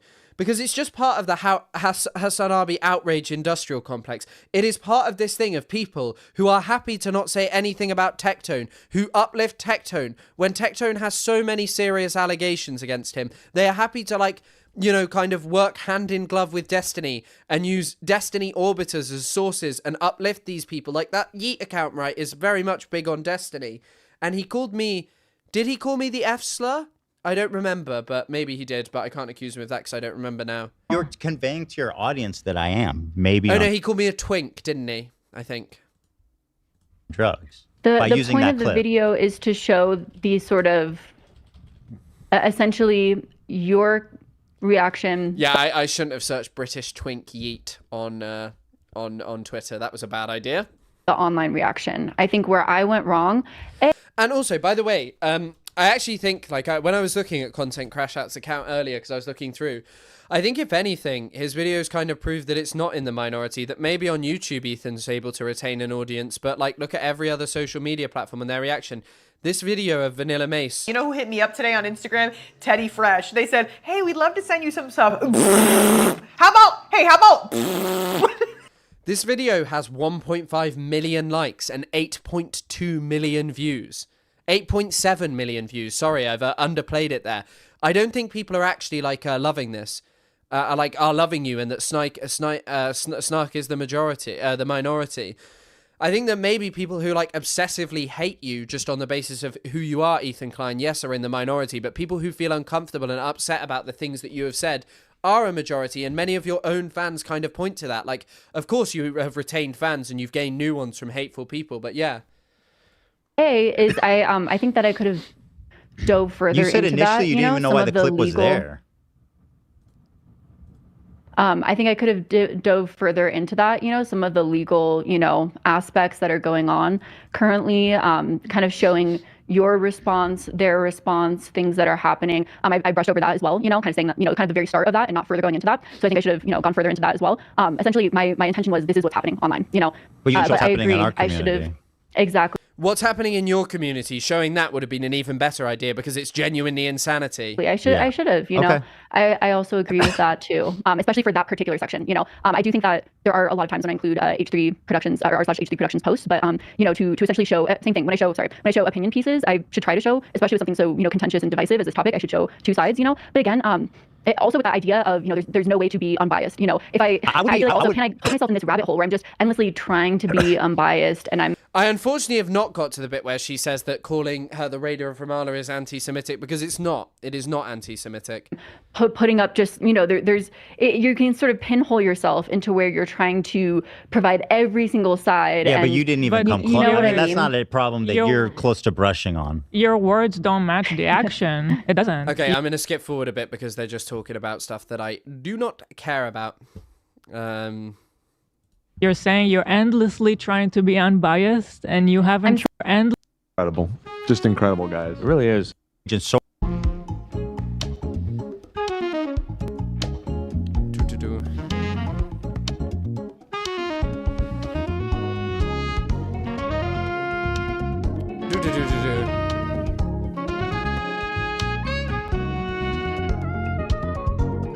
Does cooking one meal make me a chef? Is that what she said?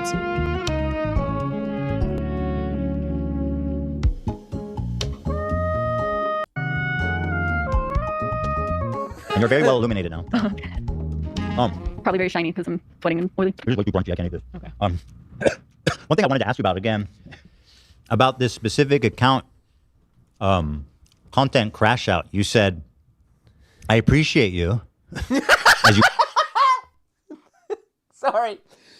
Content crash out. We appreciate you. probably know, I've been following your page and sourced from you.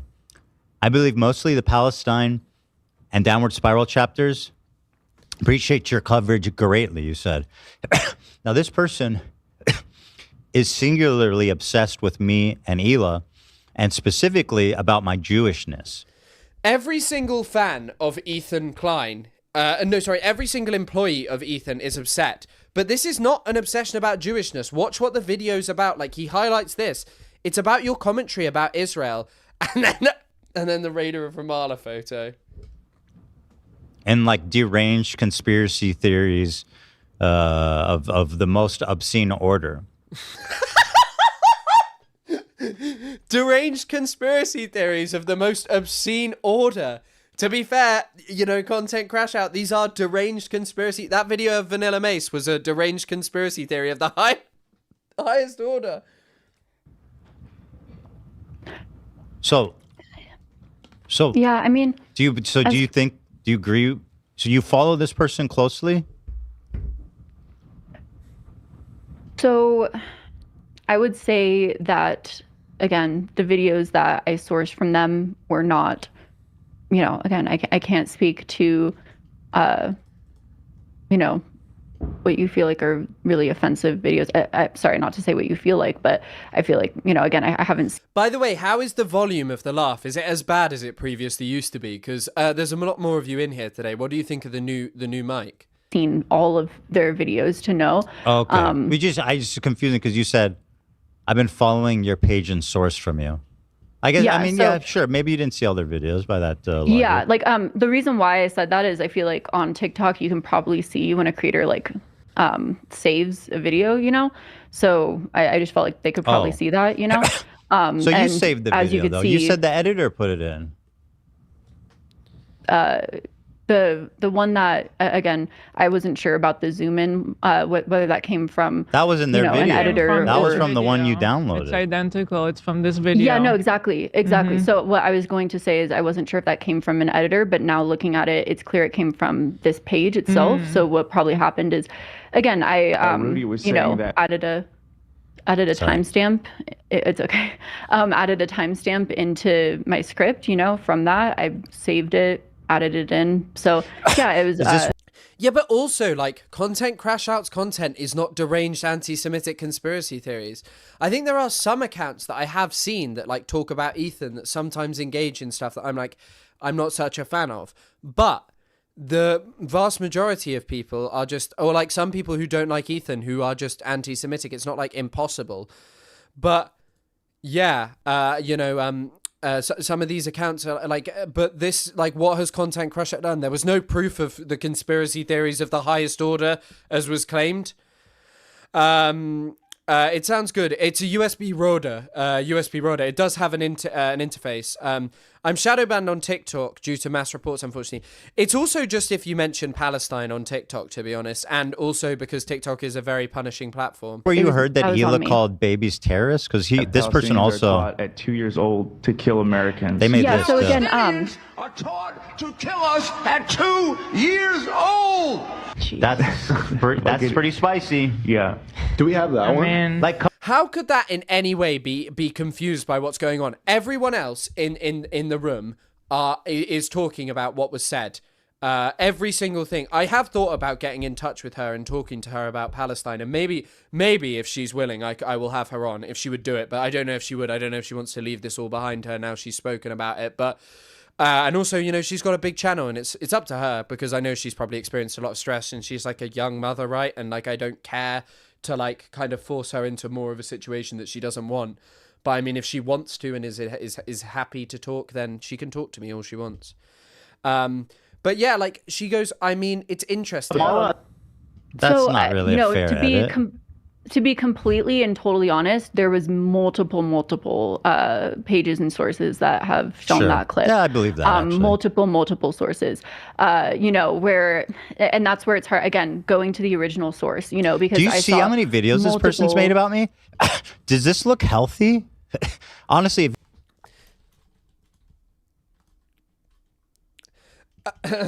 There are literally people whose entire being is dedicated to just like Ethan Klein, and like, I'll talk about him because people watch it and people are interested, and it pushes more people towards my content.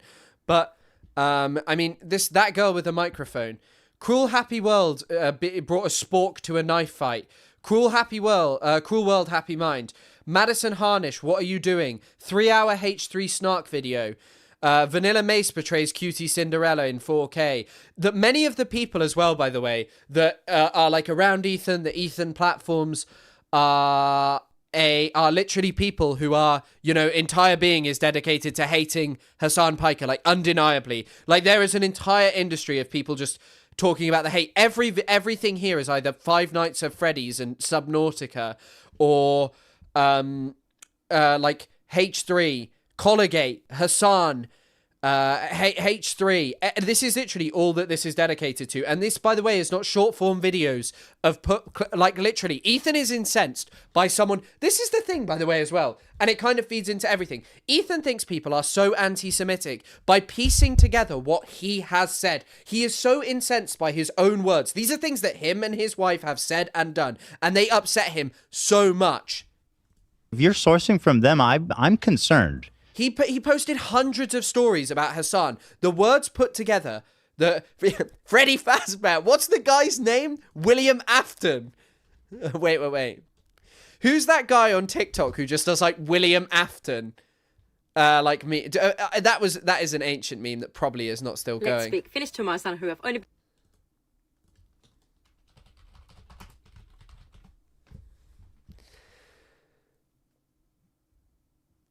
This is everything William Afton went through. This video's got music on, so I can't listen to it. William Afton never cared for his kids. He's not some broken, tragic father. He has always been an abusive sociopath. And I'm about to prove it to you on this video right now. So I'm sure every FNAF fan knows the popular fan theory, will care. Will care is a theory that William Afton was never actually a bad person and that he was just driven insane by the death of his own kids. But I have so much evidence to debunk this theory. I have so much evidence that I don't even know where to start. Let's start with William. This is what we should actually describe as a conspiracy theory of the highest order. This man is trying to get William Afton in trouble. Right wing TikTok meme.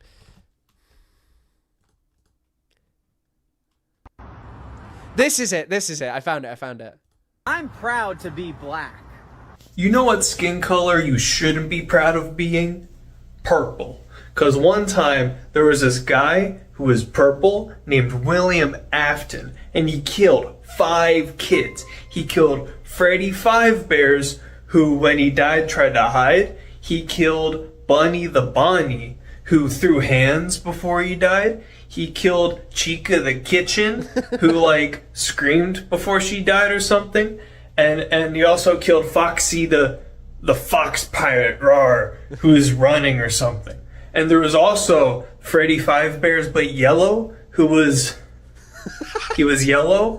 And he used to react to that guy. I can't remember what the guy's name was, but he used to go like If women can be paid less for doing the exact same work, why wouldn't every company just hire women? Well, why don't they just hire Freddy Fazbear? Because if companies hired Freddy Fazbear, he would come in and he'd be really good at selling pizzas, bow ties, and top hats. Because he's a animation matronic. That is what real Freddy Fazbear patriots look like. It's none of this conspiracy of the highest order about poor Freddy Fazbear. Like literally, can you see all these? Specifically, video that you saved and included in your video, just like scroll through the comments. Why not just actually say, like, hey, disavow what you said. Disavow that Palestinians are taught to hate. And I think that that's what matters. But once again, this is why they chose Cruel World, Happy Mind. And I'm not saying she's incompetent. She is someone who is a successful YouTuber, making videos talking about things. I don't care to demean her. I don't think that she doesn't have a right to do this. But the reason that Ethan would choose someone like this is because her video was not undergirded specifically by Palestine. That's why he wants to debate her. The comments are about how Ethan is a drug addict. And specifically that zoom on the tattoos, there are comments about it. Is that... Well, they also said, the comments are like, what is that on his leg? And there's also a comment that's like, he looks like Nosferatu, which, by the way, wasn't mentioned. But actually, you know what? If he'd wanted to draw a comparison between anti-Semitism, weren't Jewish people for a long time portrayed as vampires? Although I know that it's just that Ethan begins to look like Nosferatu. From scratches, is that from injections of drugs? Like, that is in the comments. So, but it's interesting to me that you chose to save that video and include it. Oh, this one they're calling Hila a Nazi for getting a Star David tattoo. Watch this one. That's been going on and what I'm going through, I almost feel like... But what's seemingly the most liked comment. I'm so embarrassed I ever watched them. I'm sorry, I don't moderate my TikTok because unlike YouTube, well, obviously I do. My block list is the most unimaginably long thing. I have blocked so many people. I've blocked so many people on, less people on Instagram. Like, if I could show you my block list, you guys would be like, wow, there's probably over 1,000 people that I've blocked on TikTok because of the shit that they say. I don't have someone doing it for me. I don't employ people to do it. But, like, the things that people say is crazy. Like, I want to do it the most in-your-face possible way that I can. And I feel like I kind of want to tattoo a blue Star David on my hand. Blue. Have you showed this on the show that you got the Star David Not tattoo? yet. Today is my first time. The comments were very interesting. We got lots of mixed 100% reviews. fair, Mixed reviews meaning like you guys have called me a Nazi. Say what? To be 100% fair, you guys have called me a Nazi. Well, we can get into that if you want to. We can definitely get into it. And I mean, one of the reasons that I called you that is something you edited out of the video, which was you said that I was... But to you said I was you said I was imparted at birth with Israeli ideals and Oh, by the way, who's sorry, Noxalot, I missed it. Who is GWAM? GWAM. She took down the article. Who writes girl with a microphone? Oh, fucking hell! What? I mean, I don't know anything about that. Allegedly, it has been alleged. But I'm a comic. This is all fun and games. Yeah, I mean, like, getting a blue Star of David is crazy, but this is a part that I actually wanted to talk about. I mean, we've been watching for this for ages, so we'll do more, don't worry. Indoctrinated at birth as an American Jew. Mm-hmm. That's fucking insane. That's like super offensive, deeply anti-Semitic. So how is that anti-Semitic to mention that Israel, and there are a huge amount of lobbying organizations which do seek to make sure that Jewish people support Israel? There is an article by Boaz Evron, which I mention a lot because I like it. Boaz Evron's not a perfect guy. Wait, I'll literally find the bit for you. Hold on.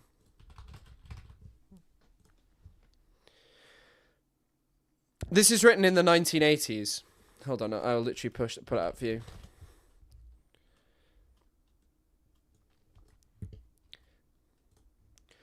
The Holocaust was used as a powerful tool by the Israeli and Jewish leadership abroad to organize and to police the Jewish community in the diaspora, first and foremost in the United States. This was done by exploiting and cultivating the guilt feeling of US Jews for not having done more to prevent the Holocaust, as well as the insecurity some have regarding the Jews in American society. This guilt feeling is manipulated in several ways. Israel is presented to Jews as being in permanent danger of annihilation by the Arab states surrounding it. This is rhetoric that Ethan repeats, by the way, despite the fact, which is not emphasized, that Israel is far stronger than they are and faces no real military danger from them. Thus, these Jews are provided with the opportunity to assuage their guilt by economically and politically supporting Israel to prevent a second Holocaust, rhetoric which Ethan perpetuates.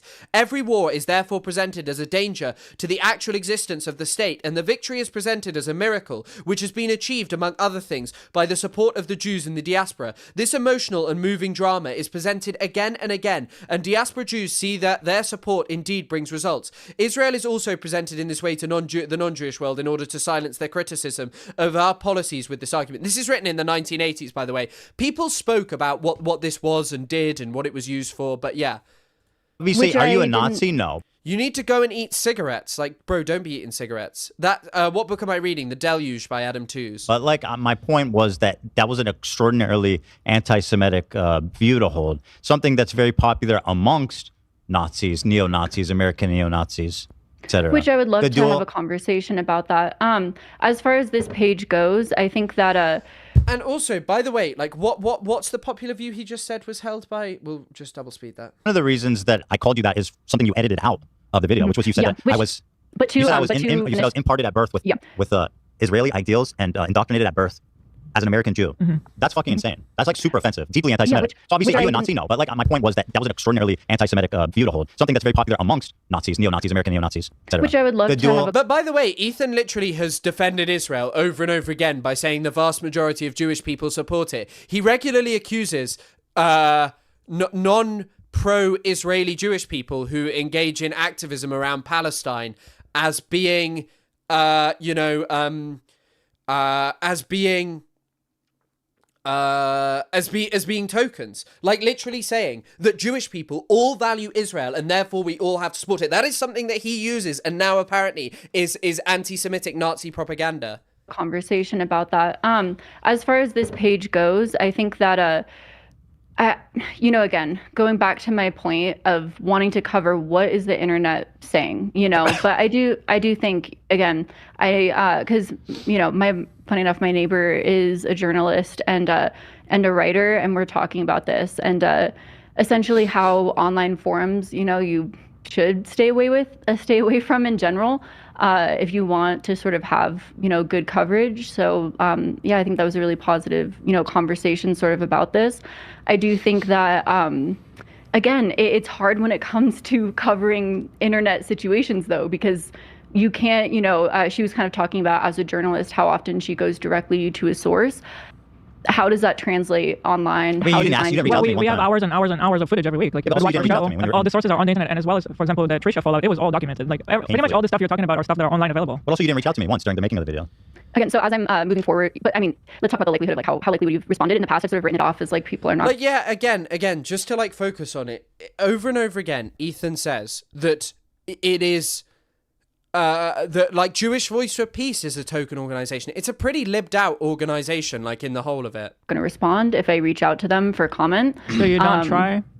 I mean, it sounds like when you start... Which is the other thing. Like, people are mad about what Ethan says, not about his ethnicity or his Tourette's.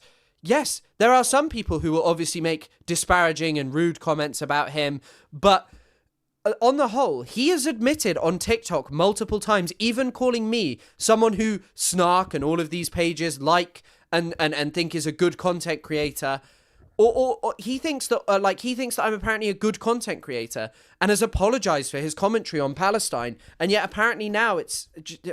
It sounds like when you started talking about it, that you're doing a video about us. Some of our fans were also your fans, and they even made a post about it. So it's very much doable, actually. I do think the word got around. The word got around to our subreddit, which we do check regularly. I mean, I understand your point, though. I think a lot of creators probably either wouldn't see it or wouldn't respond. So understand what you're. I understand, like in general. To be honest, though, that is something that I could have done. Is reached out to someone for an opinion piece. One-on-one messaging, that kind of thing. That being said. Actually, guys, I'm really sorry. I thought I could hold my pee until I was waiting to be done with this segment, but I can't. So we're going to have Palestinian Revolution by Riyad Awad whilst I go pee quickly. I'll be back.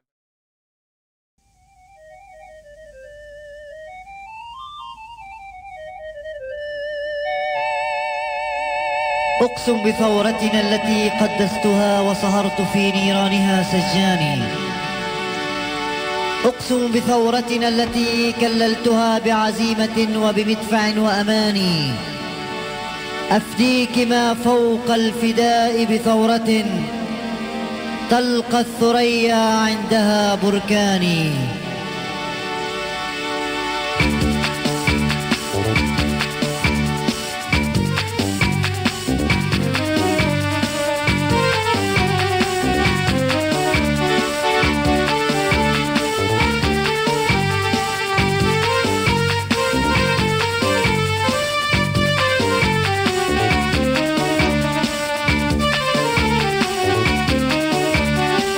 فلسطيني ثورتنا فلسطيني جبهتنا وطني جبهتنا وطني أرض فلسطيني أرض فلسطيني ضد القوى الرجعية ضد القوى الرجعية ثورة فلسطيني ثورتنا فلسطيني جبهتنا وطني جبهتنا وطني أرض فلسطيني أرض فلسطيني ضد القوى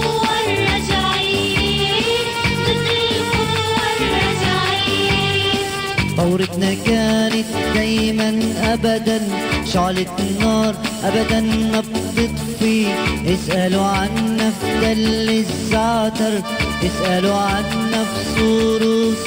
Okay, right, I am back. If you want to listen to the song, it's Riyad Awad, a Palestinian creator, musician who was arrested for this kind of music.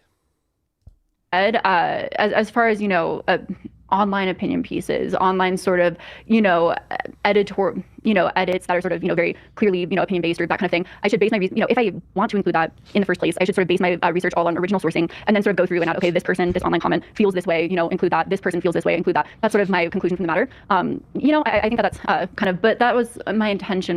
You can hear me. You can hear me. You don't say that.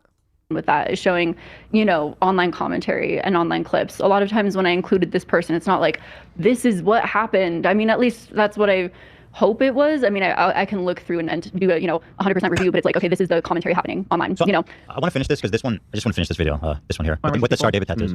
Jessica Klein reposted comparing a keffiyeh to a swastika. I mean, clearly people were very supportive because it had a lot of likes and it did well on the subreddit. I don't know what my sister retweeted. I find it weird that they're including what my sister does on social media. I mean, I would say that was weird. Has his sister never been on the Ethan Klein channel? Because that would definitely be weird if she hadn't. Oh my god, I've just searched Jessica Klein and it's just, of course, I'm glad I never show my screen because oh my god, the things that come up. To see people are encouraging, I think that's going on. Not backing down and embracing your identity. Yeah. Someone now got a worse tattoo than Ethan. I mean, that's kind of funny. It is also racist. Can I though. ask something? I just want to finish the clip. Could have gotten this tattoo at any time, but chose to. Yeah, of course. Of course, you get a tattoo when when you feel like you want to express pride in your heritage. Now's the best time to do it.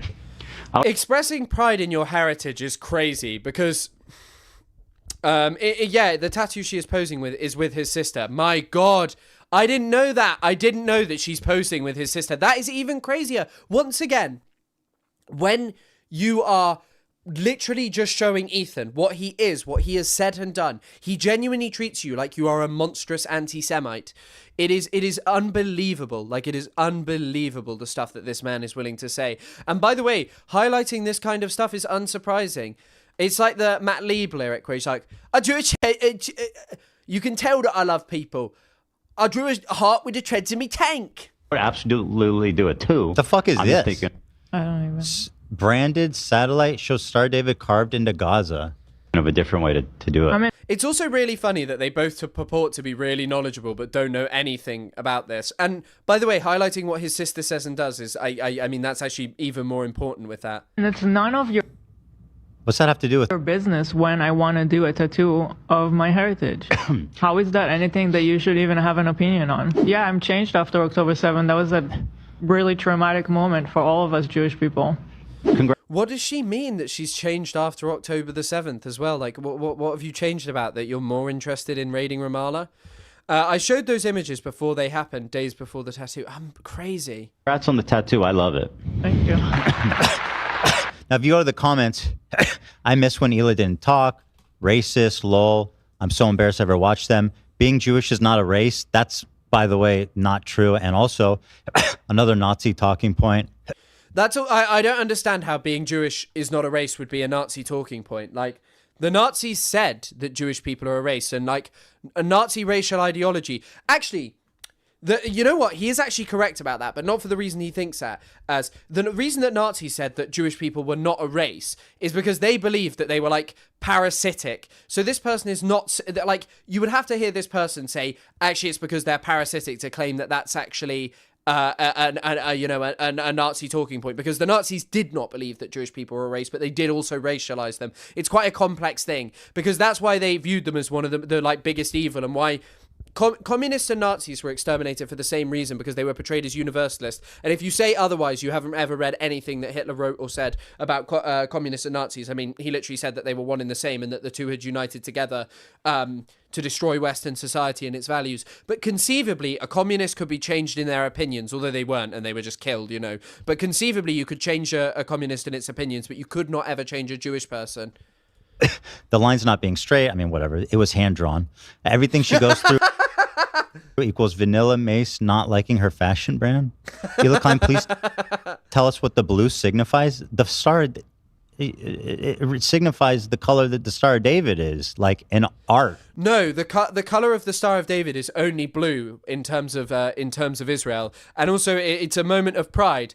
And I think it would be like me getting a British flag tattooed and being like, oh, it's about pride, because that would make people feel uncomfortable. It'd be like, hey, there's a lot not to be proud about that flag. Like, waving around a British flag is fine, but like during Britain, if Britain was currently perpetrating a genocide against a people on the basis of their ethnicity, I mean, Britain has done it throughout history, obviously, or exterminated many people. If I got a flag then and said, oh, it's because we're under threat after the Mau Mau uprising, or the Mau Mau rebellion, or the Monterey rebellion, or whatever it was, or any of these points, you would be like, hey, that's a bit of a weird time. And if I was like, well, I'm just proud of it, you'd feel uncomfortable.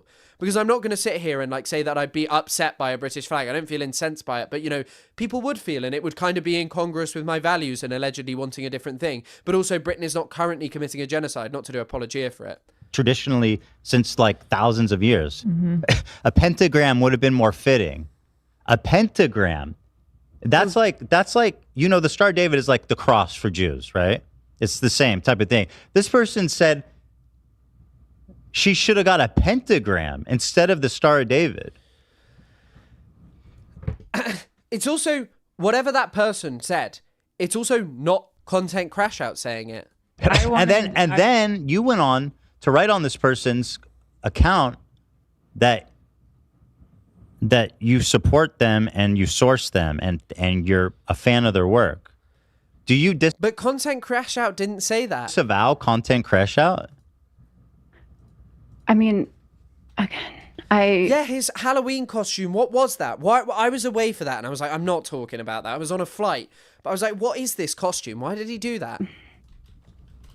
I don't agree with that particular video. Our first ever. You know, But like, various reasons. even someone That who's being- capable of making such a video is clearly deeply unwell.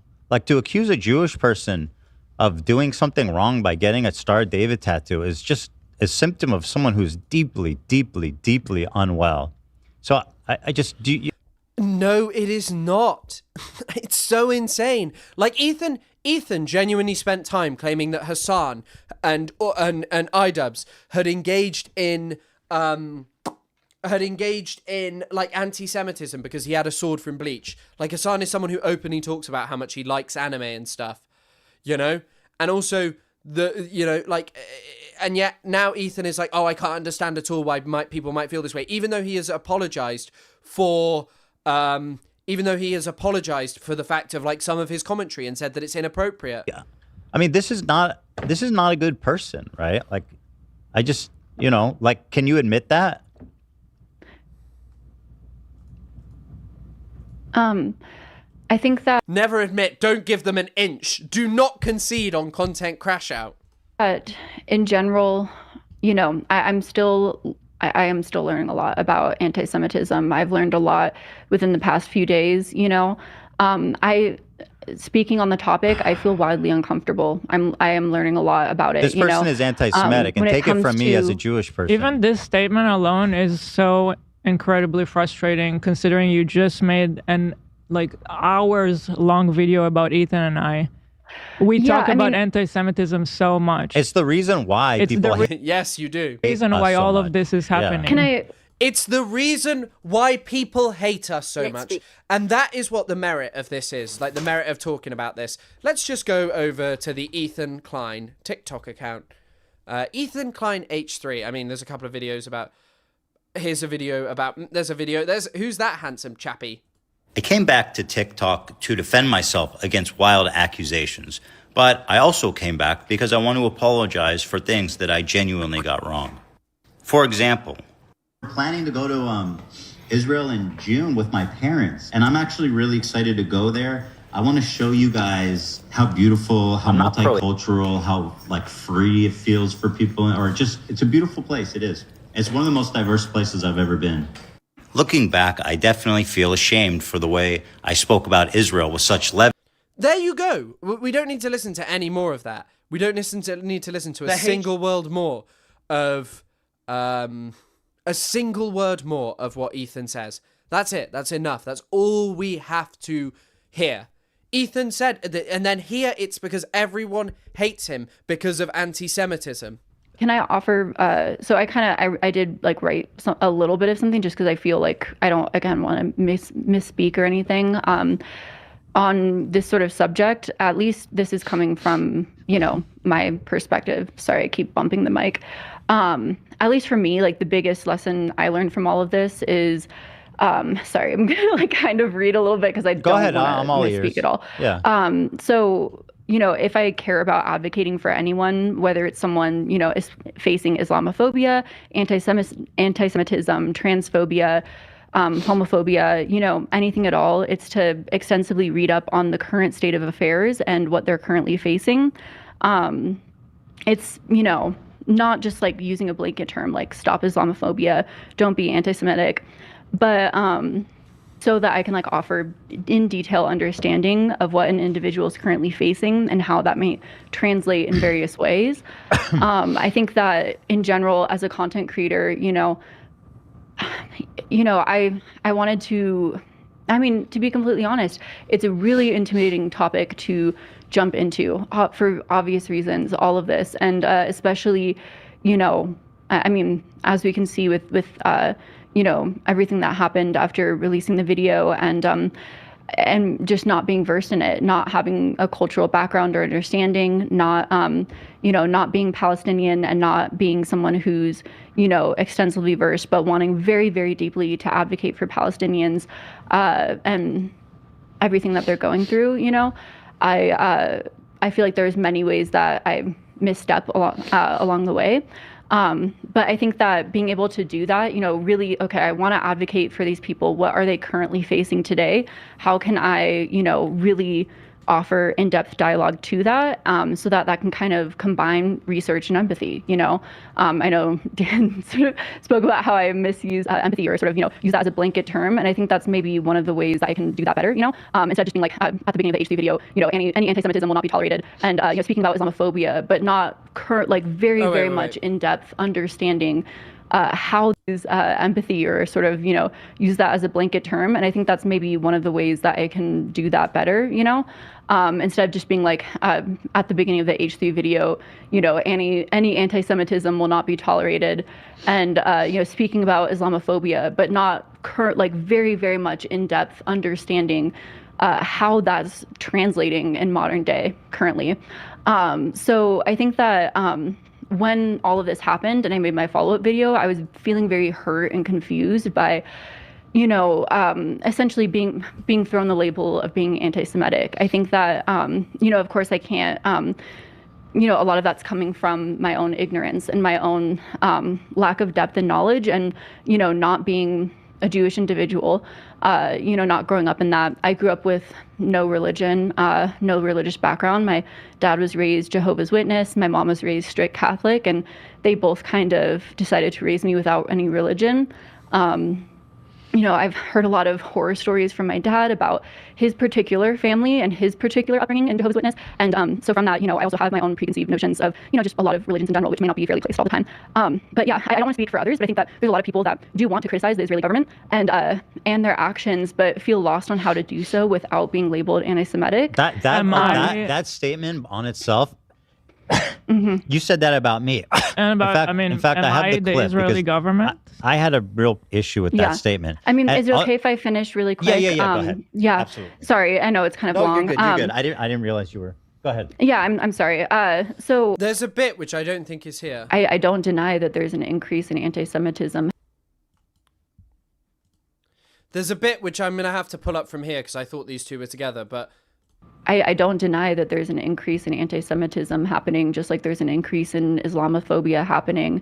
Why do you have to mention Islamophobia whenever you bring up anti-Semitism? Why? Yeah, to be honest, I kind of feel like Islamophobia in America particularly is really bad, especially since 9/11 and everything. Obviously, a lot of Americans have been really fucked up in terms of being really racist towards Muslim individuals. I think historically that's true, but yeah. For example, if you go to FBI crime stats for this year. By the way, this is what Ethan does. He goes to FBI crime stats, which the problem with this is that we don't know what the FBI are including, but they may be including things like there's an alleged anti-Semitic incident that took place at Exeter University that was trumped up, that was posted by right-wing news outlets, that Jewish students, poor baby Jewish students, were attacked by evil, rabid protesters. I was there. They were not attacked. Why they were targeted was because they had leaflets which spoke about, which were spreading like disinformation about Palestinians, lies, and all of these things. But what I want to say here unequivocally, Islamophobia is worse than anti-Semitism right now in America. And the proof is in the pudding of the election campaign that we've just seen in New York. Andrew Cuomo and those around him and the people who advocated for him premised their actual campaign in Islamophobia. There were regular posts about Zoran being responsible for 9/11. These were posted by sitting congressmen. The amount of commentary about him having no right to rule because he's a Muslim. This is a vote winner right now in America. Tapping into that stuff, tapping into genuinely anti-Semitic tropes about Jewish people controlling the world is not a vote winner, or it is most definitely not something that will get you in mega close proximity to power. Whereas in the United Kingdom, you have figures like Nigel Farage, who taps into this anti-Muslim sentiment and rhetoric that is now a vote winner. And that is the material difference between anti-Semitism and anti-Zionism. Yes, you can garner an audience online. Yes, you can garner support. But you cannot reach the upper echelons of power by genuinely tapping into the same kind of anti-Semitism that the Nazis spewed. But if you change what the Nazis said about Muslims, about Jews to be about Muslims, it is a vote winner. Charlie Kirk was eulogized across our media. A man a few days before his death who literally said that Islam is the sword which the left is using to slit the throat of America, or something to that effect. That is literally what Hitler said about Judaism and Marxism. The thing is like these two, that's the difference. That is why anti-Semitism may be rising, and it is inappropriate, and we should deal with this. But in terms of the hierarchy of racial supremacism that is going on in Western and American society, it is Islamophobia that is more prevalent, that is a vote winner, that is leading to threats to people's lives. And also, I have mentioned this, what's going on in Sudan is cloaked by Islamophobia. It has been for years. The Muslim Brotherhood, the United Arab Emirates sell themselves as the fighters against evil Islam. They portray themselves as the good, developed Arabs who we should be supporting. And they cloak what they are doing by keeping you focused on the Islamic menace in Iran. This is undeniable. This is happening right in front of your eyes. That is what makes it more dangerous. Anti-Semitism is inappropriate, and yes, people feel comfortable making anti-Semitic comments online in the same way that they feel comfortable about saying anything. But there is a reason that Charlie Kirk and his hateful rhetoric was in so much closer proximity to the Trump administration than Nick Fuentes was. Nick Fuentes is just as much of a hateful racist as Charlie Kirk was. All Nick Fuentes does that pushes him away from the close proximity to the Republican Party, although he is somewhat being brought back closer, but only by figures who are more fringe, like Tucker. Tucker is not where Kirk was. But the only difference is because he says what he says about Jews as well. That is it. That is literally it. And if you are unwilling to confront this, you are unwilling to understand anti-Semitism for what it is and why it was inappropriate and why what the Nazis did was evil, immoral, and wrong. If you are not saying, actually, look at British society, look at Dutch society, look across Europe, look across all of these places, and Nick Fuentes is not honest, he's a racist degenerate, but look across all of these places, and what you will actually see, what you will understand about these kind of things, is that what we need to be focusing on right now is how Muslims, immigrants, black people, and racialized minorities are being treated as a cudgel for winning votes, whilst Western governments like the UK whine on and on about anti-Semitism. Keir Starmer repeated the words "islands of strangers." That is from the Rivers of Blood speech by Enoch Powell. He repeated that, and I think that you have to confront this, and that's not to diminish the meaning of anti-Semitism or to say that it is insignificant, but the position and the way in which Jewish people act politically in terms of a tool used by governments, it is very clear that people who spew Nazi-like rhetoric pretend that they hate people. The guy was on my stream yesterday. He called me a lefty Jew hater and gleefully spoke about how Palestinians, Muslims, and immigrants should be exterminated. I cannot stress this enough to you. The Islamophobic conspiracy theories, the things that people feel comfortable saying, are unbelievable. The words that were once said about Jews in British society, about them not integrating into British society, about them not being able to be part of our society, are turned again now that Jewish people are more integrated to be against immigrants from Muslim predominantly societies. And systemic oppression and all that versus online hate speech and individual level bigotry. Yes, being racist on an interpersonal level is bad, and we should work against that. But at the same time, why racism matters is in its structure, the way in which people experience a different life on the basis of their race, the way in which certain human beings around the world are designated for death because they were born in certain other places. And the Great Replacement theory, the problem with the Great Replacement theory is where it becomes a conspiracy theory is in the fact of blaming Jewish people. The Great Replacement theory, what is actually happening is much more to do with birth rates because of aging populations and the fact that white people are having less children and that people come over because of economic hopes, because of the destruction of so many other countries. If you look at who is predominantly in the United Kingdom, It is people fleeing from countries like Iran, people fleeing from countries like Iraq, Libya, different places where they hope for a better economic life because these countries have been fragmented and torn apart. But like, I just think anyone who sits there and equates Islamophobia and anti-Semitism and says actually they're on the same level should take a look at what the Nazis said, what the Nazis did, what the racists throughout our society and history have said about the other, and they will find the through link in the racial other, not into modern Jewish society. You can find Jews in modern society. You can find people doing that. But where you will find it much more is in Islamophobia. I'm sorry, you have to, and I repeat, you have to confront this and challenge people who are like, well, the FBI crime statistics show this and the FBI crime statistics show that. A man who could be in power in the United Kingdom is in close proximity to some of the most racist people imaginable. Every time, a popular video on British TikTok the other day by Tom Birchie, a man who's going to Israel because he hates lefty anti-Semites, was happy to say those men are not British because they don't look like me. Black men born in the United Kingdom because they do not look like him. I'm sorry.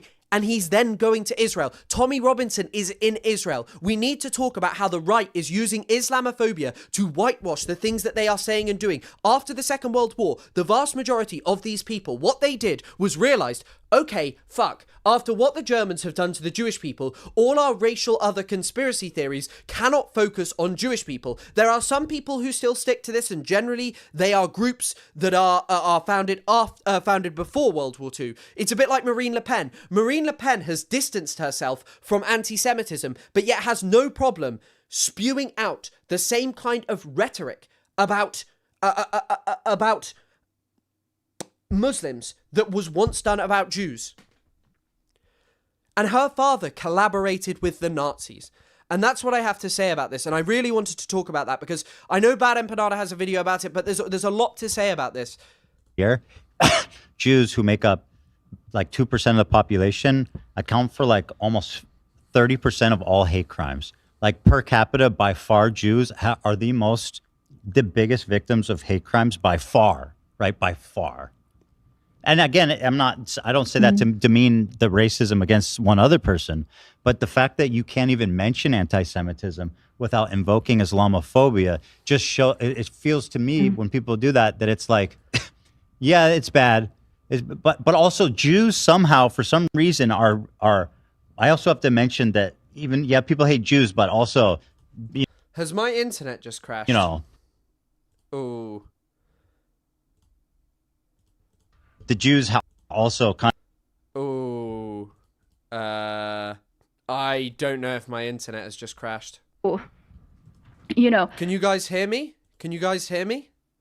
There were a lot of people that. Hello?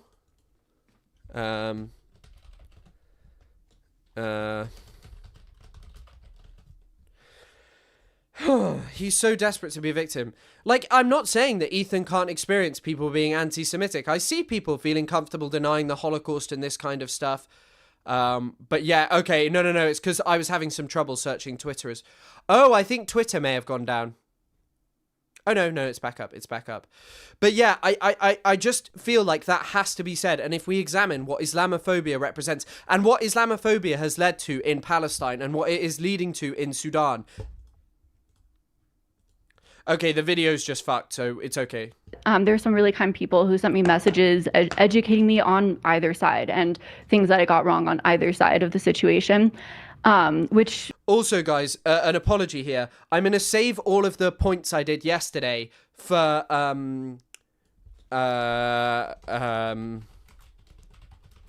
happy mind. I'm going to save all of the research that I did yesterday because I don't want to keep going until too late tonight. I'm sorry.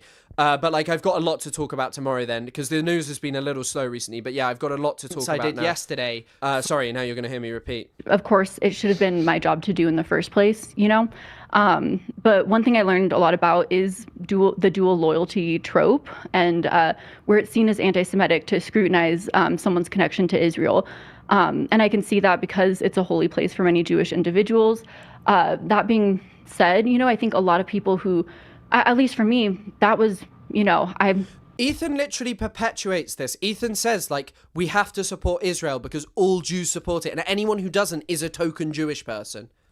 I don't want to talk about, like, you know, my personal life or anything, but even being around Jewish individuals, that was not something that was ever told to me or taught to me. Not that, again, that is anyone's job to teach anything to me, but so, again, trying to navigate this current climate and trying to sort of raise awareness, be pro-Palestine, speak about the genocide, I unknowingly bumped up against that and, you know, again, spoke about that in a wrong way. If I was aware of that, I would have never spoke about that, just because I care about, you know, not being anti-Semitic, and I care about that, you know. I don't know I appreciate about that. That's good. Others, but I do think that there's a lot of people who are pro-Palestine who are kind of maybe in the same boat as me, who aren't aware of that, and then are being kind of being told that they're anti-Semitism and maybe put on the defense because... But even believing that, like, even perpetuating the notion that Hamas are, like, barbaric savages of an order that is so different to anything that Israelis or Americans are capable of, and minimizing the crimes of minimizing the crimes of America and Israel, and constantly talking about Hamas, feeds into the same thing, because it is about establishing them as backward savages. Of that, and aren't aware that there's And no, I've not seen her video, and I don't care to watch a video, and I don't think you should just completely disregard the anti-Semitism thing, and I think it's something that can be off-putting for someone like Bad Empanada, like for certain people, if you want to appeal to a broader audience and stuff. And so I think what you should do is basically talking about what's happening. Yeah. There's nuance to this conversation, maybe. Is talk about them in the way in which Islamophobia is a vote winner, whereas this is not. Well, one side clearly gets a lot more defense and explanation online than the other. But specifically... But which one is continuing? The Trump administration literally uses anti-Semitism to crack down on pro-Palestinian speech. Like, they are doing that. He doesn't care about any other form of bigotry, and not confronting that is so ridiculous. It is to sit there and say, and watch an administration that is undeniably racist, that is undeniably bigoted, and say, oh, I don't get why you feel the need to bring up Islamophobia, is ridiculous. Because as I say, that is the ultimate thing. Understand, Islamophobia is the vote winner that can be in close proximity to power of the people killing and tearing apart the world, and has been for decades. Whereas post-Second World War, the kind of anti-Semitism deployed by the Nazis are not allowed. I'm going to play this clip because I felt the way that you said this was interesting. I am most hurt about the claims of anti-Semitism. As I've mentioned time and time again, I'm just not well versed in politics. I would really like to understand how one can be pro-Palestine, speak about the disagreements they have with the Israeli government, and still not be seen as anti-Semitic. No. Once again, like Ethan said, everything against him is anti-Semitism. Do you not understand, Ethan, how you contribute to making people feel this way, to feel uncomfortable about speaking about Palestine, where you were like, oh, you're an anti-Semitic Nazi? No, I called you anti-Semitic for one very specific statement you made. It had nothing to do with Israel. Nothing. You conjuring that image to people, it's really fucked up. Because people use it, but hold on, there's more. The ways in which Ethan talks about the issues, he makes it seem like that's not possible. A lot of that... You say... likely due to October 7th, and essentially Ethan having an intense cognitive dissonance. Reminder, she started this off by saying, I'm way out of my depth with this, so I should... The impression that she... fuck. Felt the way that you said this was... What are they? Israeli values. Go on. And ideals that have been sort of... image to people, it's really fucked up. Because people use it, but hold on, there's more. The ways in which Ethan talks. Thanks, mediocre violist. About the issues, he makes it seem like that's not possible. a lot of that. You say it. Likely I'll due to October 7th, and essentially Ethan having an intense cognitive dissonance. Reminder, she started this off by Oh saying, my I'm God. way out of my depth with this. Yeah. So I shouldn't have. I'm very curious to hear Now this. she's going to lecture me, right? About my reaction Yeah. to October 7th. You know, him being, living in Israel, upholding these, Israeli values. What are they? Israeli values. Go on. And ideals that have been sort of programmed into him from when he was born. Okay, you're Nazi. When he was you're born? like a fucking. He You're wasn't like born in I first of all, I'll But like, would this not be a thing that is like not reasonable? That like young Jewish people are undeniably moved towards supporting Israel. Adam Friedland has spoken about this. I don't think that came from a position of anti-Semitism. So many people have spoken about this. The way in which they grow up and are being taught to support Israel. And sorry, I hope you're okay, Silent Scythe. Yeah. Oh, I don't think you're a Nazi, right? I'll amend that because I was being hyperbolic. What I meant is you're saying stuff that Nazis say.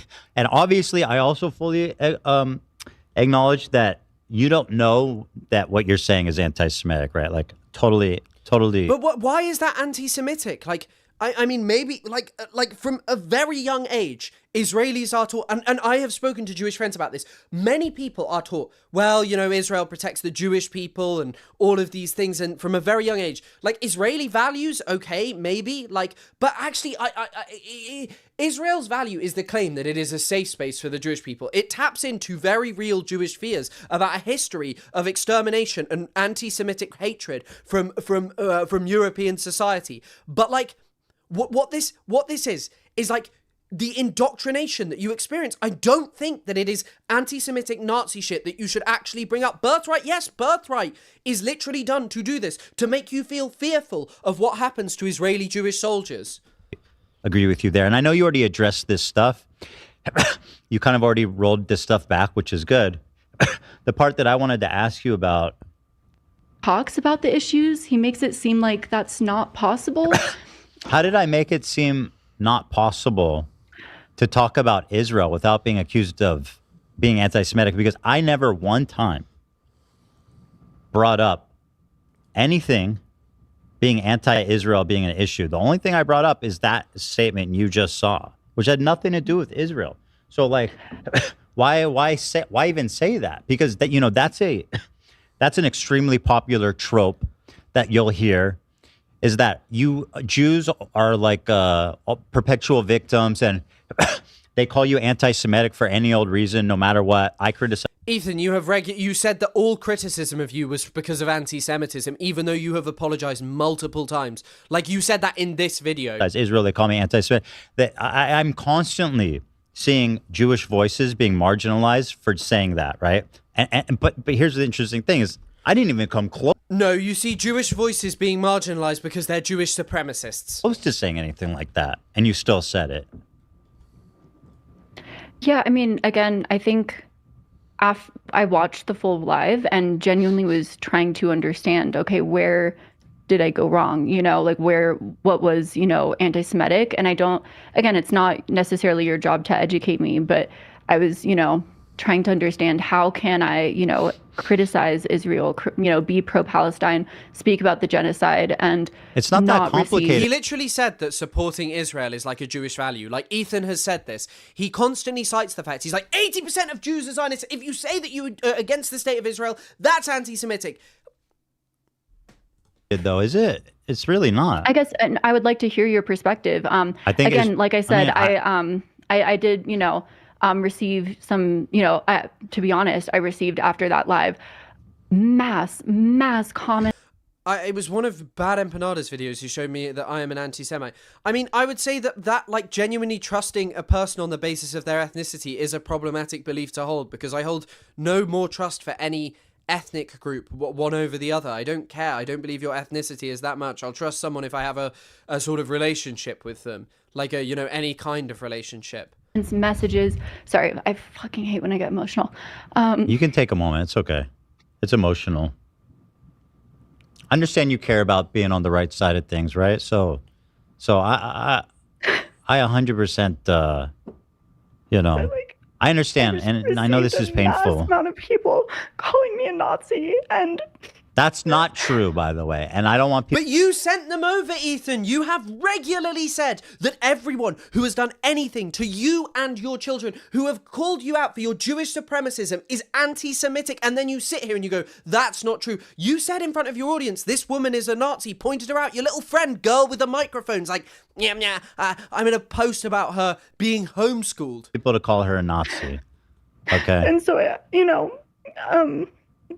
I was trying to understand sorry, I fucking hate when I cry. I'm not trying to like. It's fine. No, I know.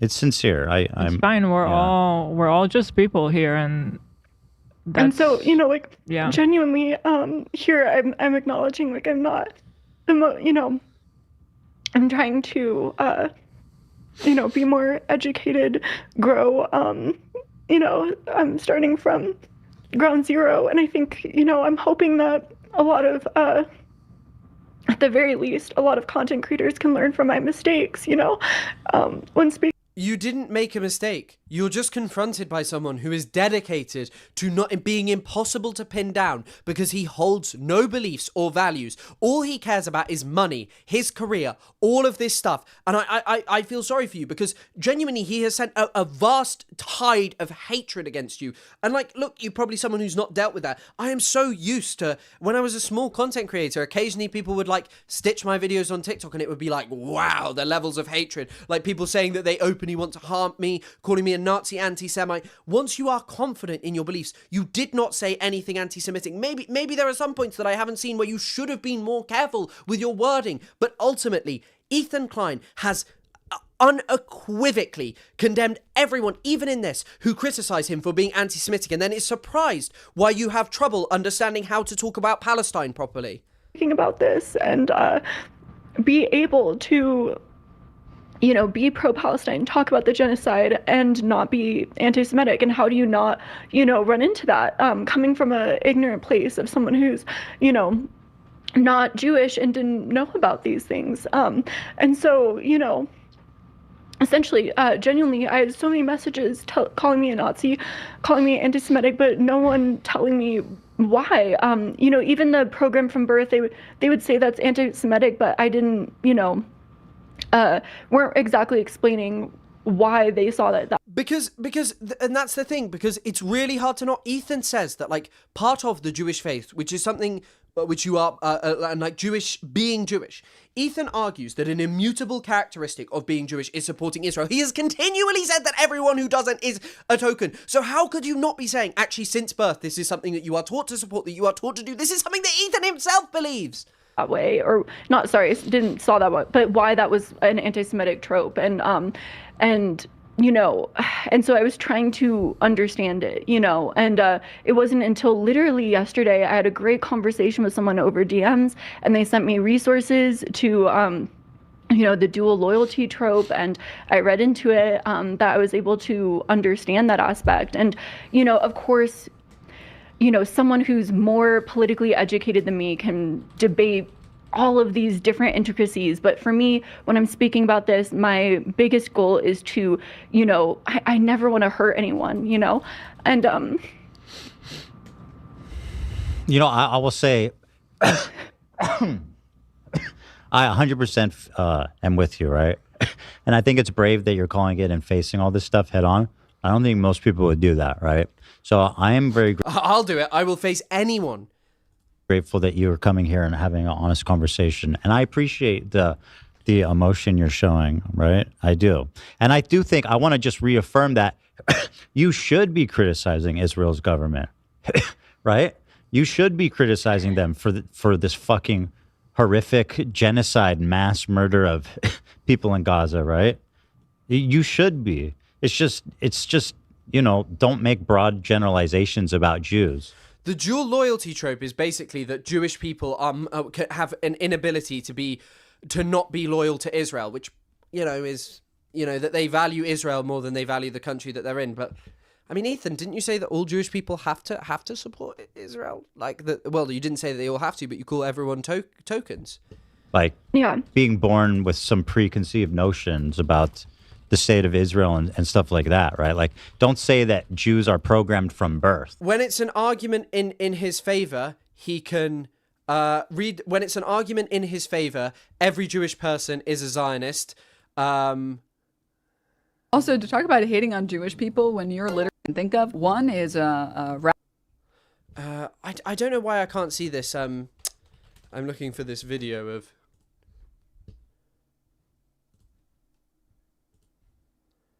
Let's just listen to this.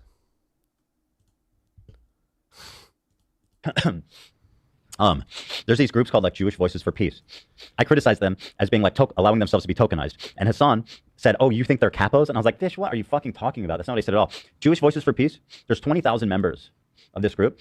Not all, and you don't even have to be Jewish to join the group. Okay, so let's say 10,000 Jews are members of Jewish Voices for Peace, and they tour all around the country, showing up at every like pro-Palestinian protest or whatever the fuck they're doing, and they parade them around like, here's one of the good Jews. It's 10,000 people of 6 million in America, and part of the disgusting propaganda that they do is that they try to convince everybody that this is this represents the Jewish majority, but it's not. Anyway, it does not represent it. The Jewish Voice for Peace are like a pretty lived out organization as well.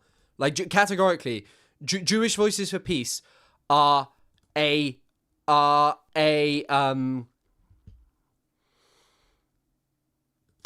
Voices for Peace are like can be pretty lived out. So, how could Hamas ended the war? By releasing the hostages.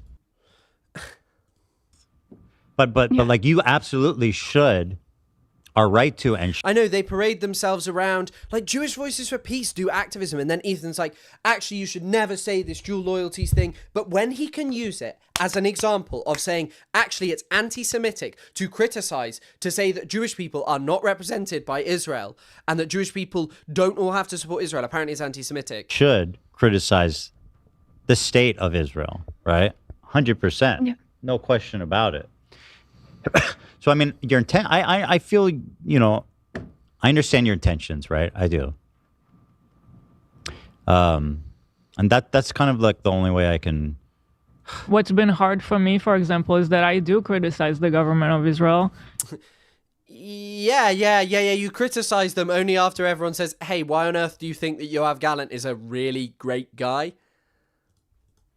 We've said many times, when we lived there, I did not vote for Bibi. I'm not a right-wing Israeli, I'm a left-wing.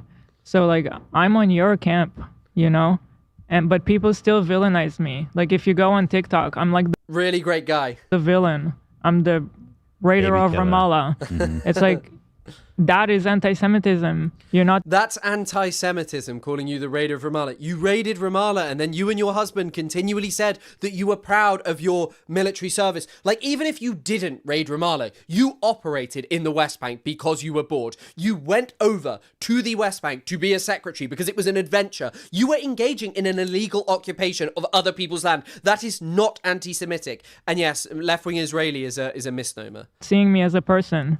Do you see how easy... We see you as the person you are, which is someone who your husband and you both said that you are proud of what you've done, that it is selfish not to serve in the Israeli military. These are the words that you say, and this is why you won't talk to someone about this. This is why Cruel World, Happy Mind is an easy target. You fell into like anti-Semitic tropes.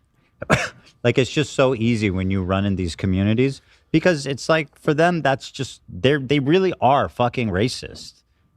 Like, they really are. Like, these snarkers are really genuinely just racist, right? And I mean, you've seen it with the content crash out guy. Like, you think... What did we see with the content crash out? Because the closest you got was going pentagram, which, by the way, I feel uncomfortable when people are like, the Jewish people are evil. And even, I will sometimes say it myself, but like, I think calling Israel evil is like something that you actually shouldn't be doing, because you need to confront the politics. And I think it's one of the problems with how we understood the Nazi regime, because we can't just pretend that these people are evil. We have to confront what their politics were. They're evil because of their politics, not by virtue of something that is innate to them or just because they're evil. They're evil for politics, not hubris. And good for pause frame again. You see these people like, oh, you do great research. You have all these videos on him. You've done all this. But like, the subtext as a Jewish person looking at that, even just scrolling through the page, it's like, this person does not like Jewish people. Content Crash Out's videos are just you saying what you say with a couple of things put into it. Like, that's literally it. That's like it. And you're like, no, actually, that's a really anti-Semitic thing done because you don't like Jews.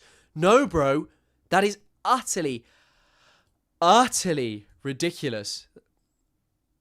Sorry, I'm actually going to delete a stream after this because I've got a 20-second stream up.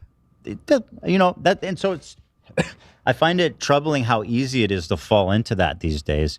And someone like you who has good intentions. Yeah, if you had the money, Content Crash Out, you could sue this guy for the amount of lies that he has told about you. Would never want to, you know, participate in such a thing can fall victim to these fucking insane narratives that And also, by the way, some of you were like, she shouldn't have done this. She can do what she wants, but fuck me. Ethan has used this, and this culmination of it, Ethan has used it as a means to be like, Snark's all anti-Semitic, and they have tricked you into being anti-Semitic, which is crazy. I have no doubt that there are some people who've tried to get involved because they're anti-Semitic. However, at the same time, most people dislike Ethan Klein because of what he says and does. Who cares if you dislike Bibi and you are pro-IOF? It's like being anti-Trump but pro-US imperialism. Exactly. you find on places. Exactly, or thinking that the US is just moral. And also, thank you very much for the donation. I don't know what currency that is. Argentinian peso. Thank you very much. Incredibly kind donation. Like Snark. Again, like I don't want to talk about anyone else's page or condemn them just because I don't feel comfortable with that. You know, I can. Again, and I'm learning about anti-Semitism still, you know, but I can see where I went wrong in my video, and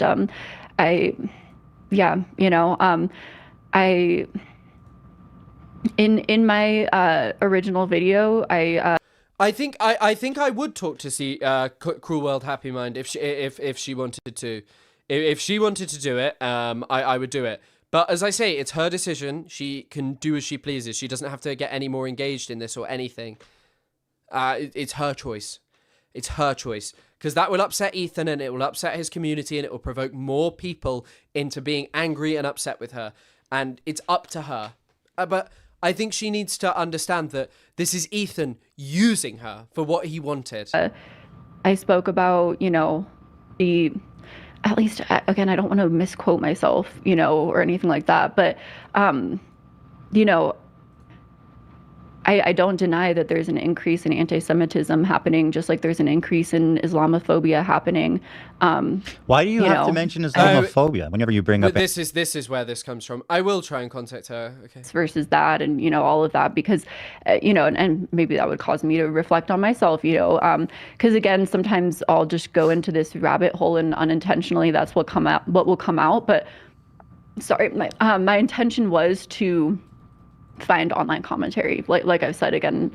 Sorry, now I've sort of forgot my train of thought. But so my worry is that I'm in an echo chamber as well. So I've been kind of thinking of covering essentially this like series called Internet Archive, where I go into situations that have happened in the past online, or influencers, kind of. Not influencers of the past, but you get what I mean, where it's not as highly debatable. It's not sort of in the now where you're shoved into, in a certain algorithm or a certain echo chamber. It's sort of like the situations are less debated, essentially, of what's taken place. I feel like that might at least help me, or just people in general, get out of that a little bit. So that's what I'm hoping to cover sort of moving forward as well. Again, just reflecting on everything. I have been thinking about that for, the past few months in general. I was thinking, I forgot how that sort of relates into all of this. Sorry, just a random thought. I was asking how... Why is it that when you talk about anti-Semitism, you feel the need to also mention Islamophobia? Oh, yeah. So I was going to talk, again, my personal viewpoint and what I've seen, to be honest, I kind of feel like Islamophobia in America particularly, we heard this already, is really bad, especially since, Thanks to the euro, Gavin Gavin Redmond. Thank you for everyone who supports you, and thank you for making streaming possible. It's amazing the like level of support, and like that this can be even a career and stuff. I've said this multiple times. I always wanted to talk about Palestine. I always wanted to do like something related to this and research and stuff. But yeah, I am just incredibly grateful. 9/11 and everything, obviously that's fucked up what happened. And thank you for everyone who watches as well, because that's what makes it. And I know the viewers are down, but like I'm not surprised. Like, of course they're up today because I'm talking about this, and I didn't even think I would. Like, I was like yesterday I was like, oh, should I put Ethan in the title? But then I actually bothered to watch into this and have a look into this.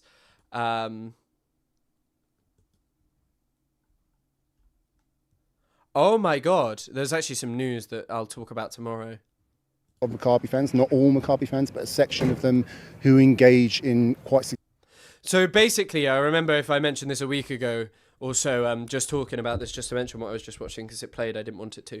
I was talking about how it has now been 100% confirmed. It was confirmed by Middle East Eye, but there was a guy who claimed it was a lie. Maccabi Tel Aviv fans were banned because of what they did and because of their hooliganism. But we'll talk about that kind of stuff tomorrow. I'll do like a big Palestine kind of stream tomorrow. That was terrorism. You know, I don't want to like say, you know, excuse that wasn't. But I think that, you know, a lot of Americans have been really fucked up in terms of, you know, being really. But yeah, you know, with saying that Islamophobia is also a big deal. So let's just be it's hard. balanced. It's like everything is personal perspective, right? I mean, even, you know, literally right before this stream, I was seeing a ton of videos about Sudan and the what's it called, like satellite images of you know, the blood on the streets, you know, and so it's like, and I think that so many Americans have been completely tuned out to everything that's happening over there just because people live in a world where certain human beings are designated for death on the basis of their life, on the basis of the fact on their race and identity. Because we're, you know, very focused on what's happening over here, and so, you know, and again, like I said, because of my perspective, you know, I'm always going to have a limited worldview, and I have to be extremely cognizant of that. And I think that. Yeah, it's like the thing is that they're one in the same thing. Islamophobia and anti-Semitism. They are both a racist fantasy premised on the idea that there is a racial other enjoying at your expense who is different from you on the basis of their immutable characteristics. The only reason that we would talk about Islamophobia being more significant is because of the way in which it enables mass slaughter currently that is not happening to Jewish people. October the 7th did not come out of anti-Semitism. It came in the context of Palestine and the politics of Palestine. Sudan, hurrah, free Sudan. Thank you very much, Urnyan.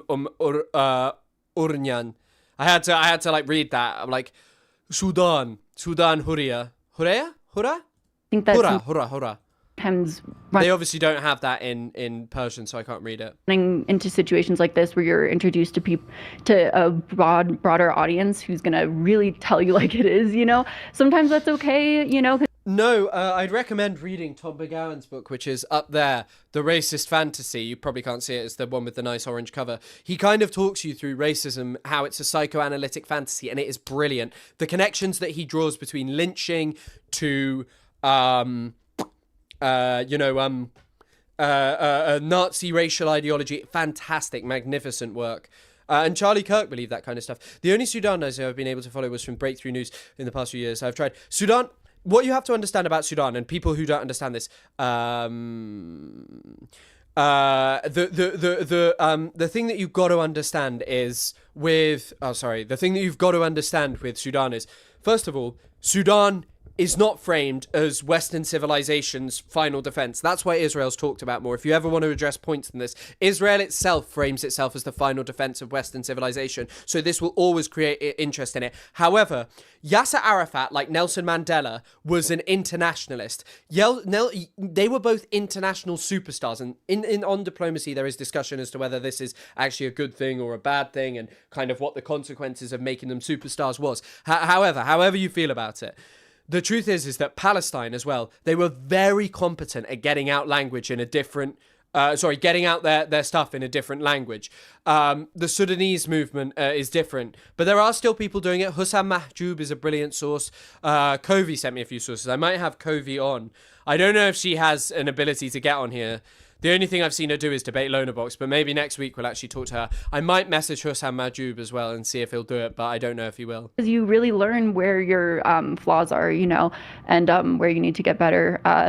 You know, obviously the harsher situations that I discussed on this call, wish those didn't happen, but in that process, but also, you know, the kinder criticism, the harsher criticism, but that's more valid, you know, I think all of that was really essential in terms of learning and getting better as a content creator. There's something else I want to show you that I felt was hurtful, and here it is. It's your continued insistence that I'm paranoid, that people are out to get me, which you say simultaneously. You literally said in this video that everyone is anti-Semitic. You are paranoid. While editing out a swastika hilt brandished by iDubbbz, my former friend. So how is that paranoid, right? Like you say, paranoid implies, yeah, so once again, this is another trope, that, you see anti-Semitism everywhere, but actually you're hallucinating, which is something that iDubbbz and Hassan have both what is this trope? lectured me on. Non-Jews, white dudes, white cis dudes lecturing Hassan's also not white. Marginalized voices on how... Marginalized voices. Ethan Klein, you are a millionaire with one of the most popular podcasts in the world. You are not a marginalized voice. Your views and the kind of things that you think about Israel and Palestine and anti-Semitism are represented in the fucking Trump administration. The Trump administration literally was doing away with every single other form of racism and bigotry, and they are openly racist degenerates, with people like Stephen Miller having a speech eerily similar to Joseph Goebbels. And yet you think that you are a marginalized voice. Barry Weiss is someone who thinks and feels similar to you, perhaps not as pro-Israel, perhaps more pro-Israel than you, but someone who still thinks similarly to you about anti-Semitism, about all of these things. She is one of the most powerful media moguls in the country. I am sorry. In the United Kingdom, the UK government continues to support the slaughter in Palestine and constantly talks about anti-Semitism. No, you are not a marginalized voice. That is one of the most obscene things that I've ever heard. How they should feel about the racism and the shit that they're facing, right? How can you say I'm being paranoid while also acknowledging the anti-Semitism that I face? It's just, it's very hurtful.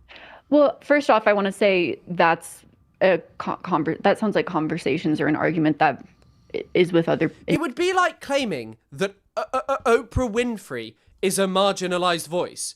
Like, as a black woman, yes, but at the same time, she is a multi-millionaire who's, perhaps some of her are like, she doesn't believe anything really that radical about like, I mean, I don't know Oprah's views really, but like, I'm sorry, just claiming that you're like a marginalized voice. And in fact, the context of Oprah isn't even the same.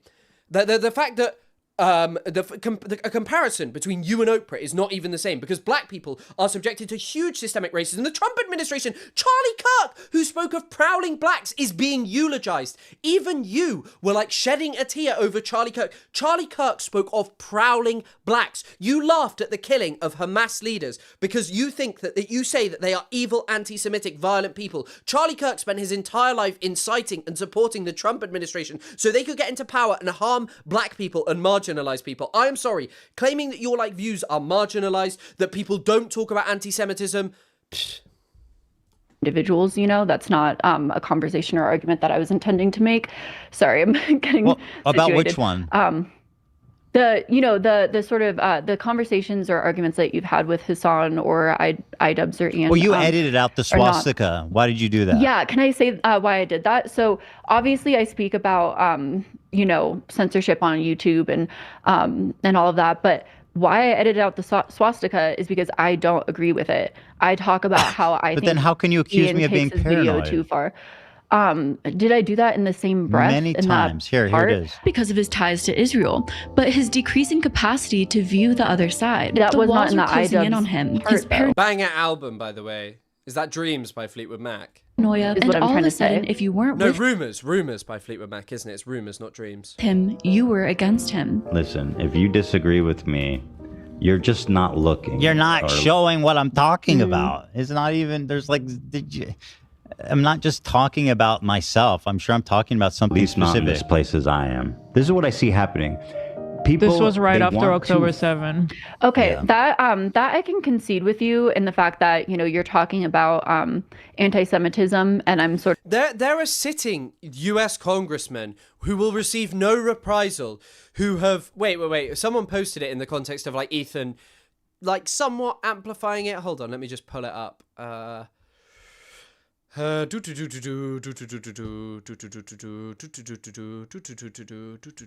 we go.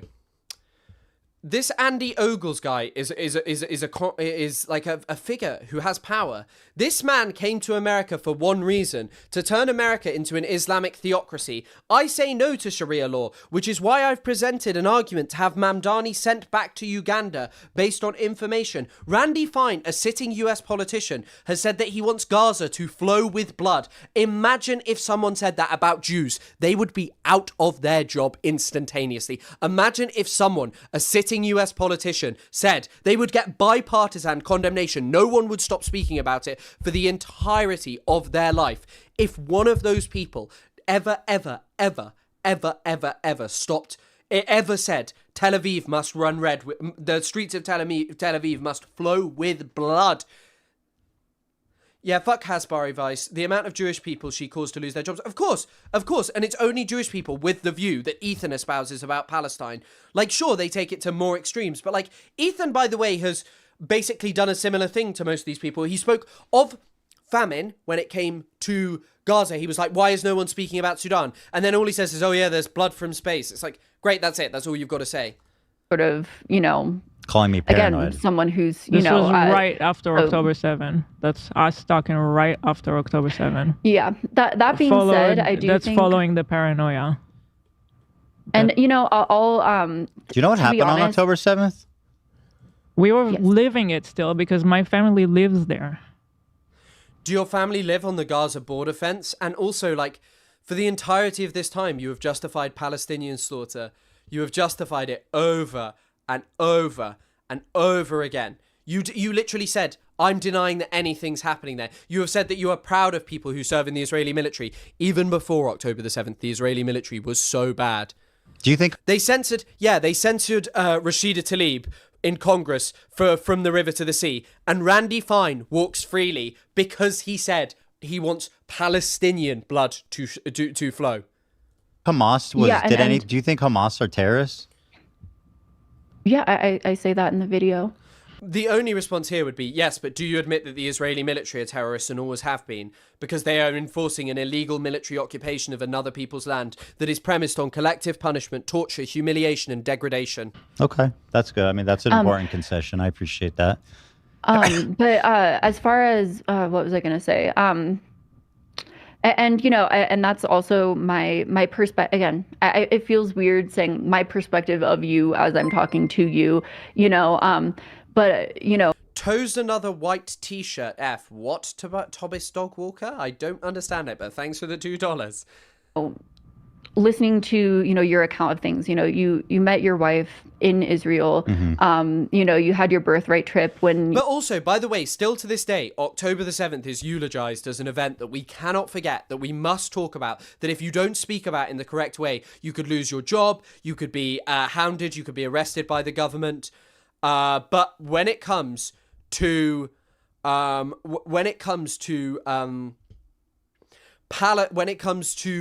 genocide of Palestinians, there are people who actively support it, wandering around the UK. If I said I think Hamas did a brilliant job on October the 7th, I risk my job, I risk my livelihood. Whereas if I say I think the Israeli military are doing brilliant things in Gaza, I'll be doing fine for myself. You were speaking about being at sort of, having a lot of difficulties in college.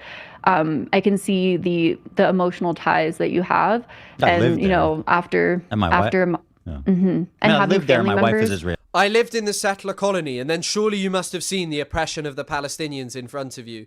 The Palestinians being subjected to violence, degradation, that was enforced by people like your wife who participate in a military to do that. And that's why you feel a connection, because what the realization of October the 7th, even from a lived out perspective, is hold account to war crimes, but that is blowback of what Israelis have done to Palestinians. It is not some random outburst of anti-Semitic evil by Hamas. It is an outburst of violence that pertains to the way in which the Palestine situation is not spoken about, is treated, and the way in which Trump continually provoked the situation.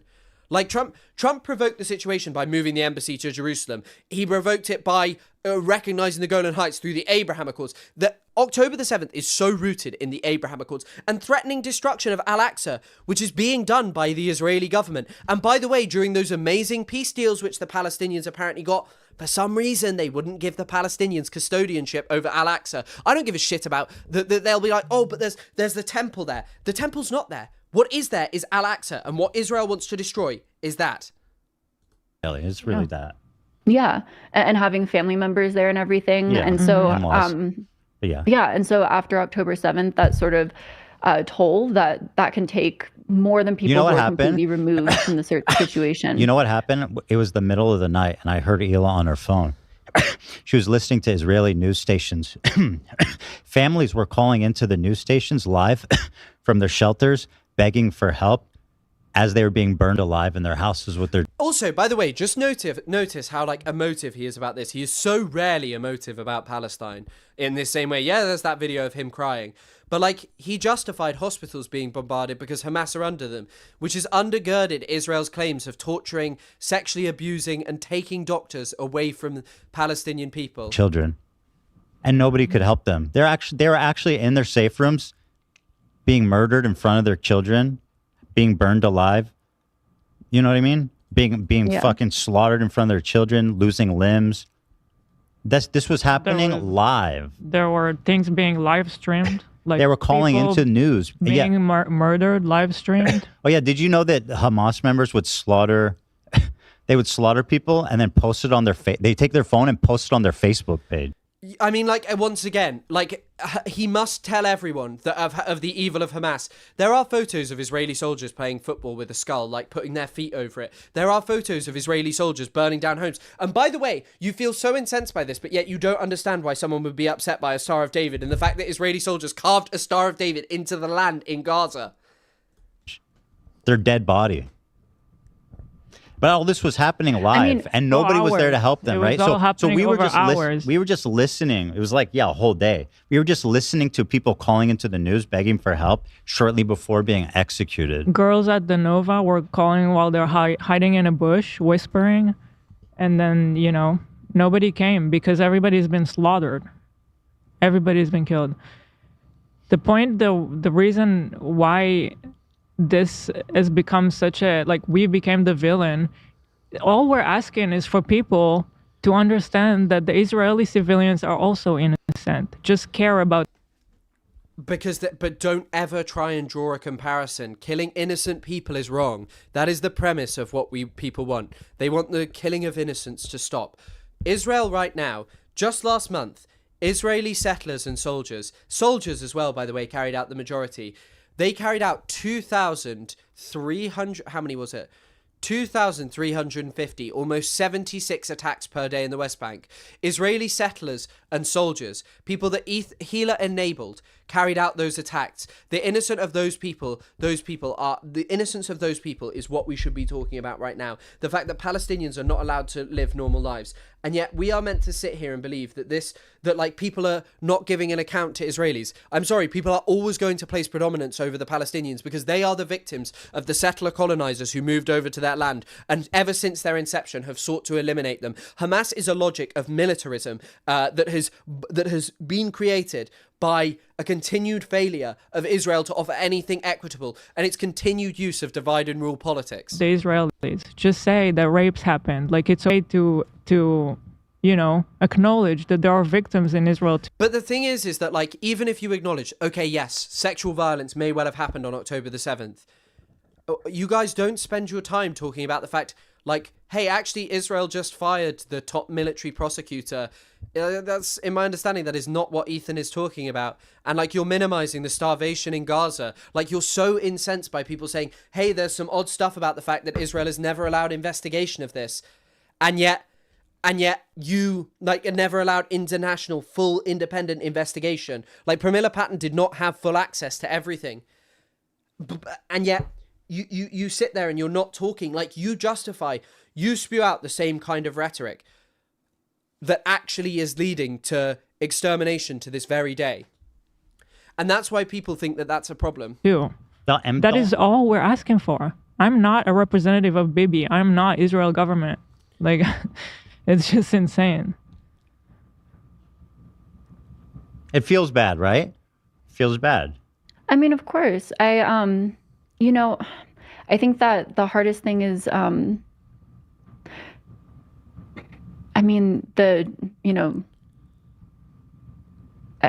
I've spoken about in the video, my brother passed on October 3rd. So when all of this was happening, it was like, That's horrible. I'm sorry. To be honest, horrible. I was completely, it's fine. It was a sort of weird thing where, he drowned in Hawaii. Oh, that's so sad. I'm so sorry. Sorry. That's awful. That's awful. It's fine. But, it's like, he was, 20 years old. Wow. I'm sorry. It's just like, so anyways, not to distract from all that, conversation, but just to say, like, I can understand you were distracted. Yeah. To say and, so, and then all of a sudden, to be honest, like, you can see in my content, I lost like 30 pounds from like grief and everything. And, sorry.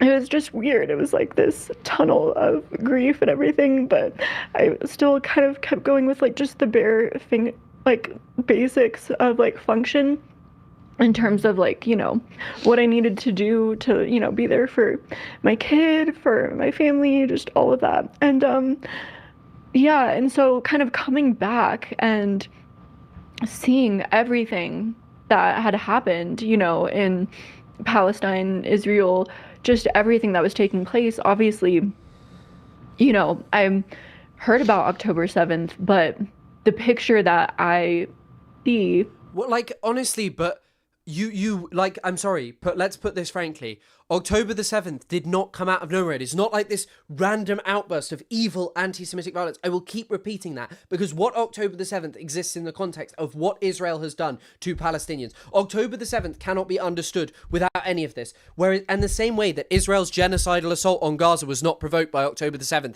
Israeli genocidal racism began long before October the 7th, and it will continue long after until this country is changed from its very fabric of being a Jewish supremacist state. Is different, it's changed. And obviously Free Palestine is a huge movement at that point. And I can empathize as to why by that point. I see Palestinians getting slaughtered and I see streets getting leveled. And, it's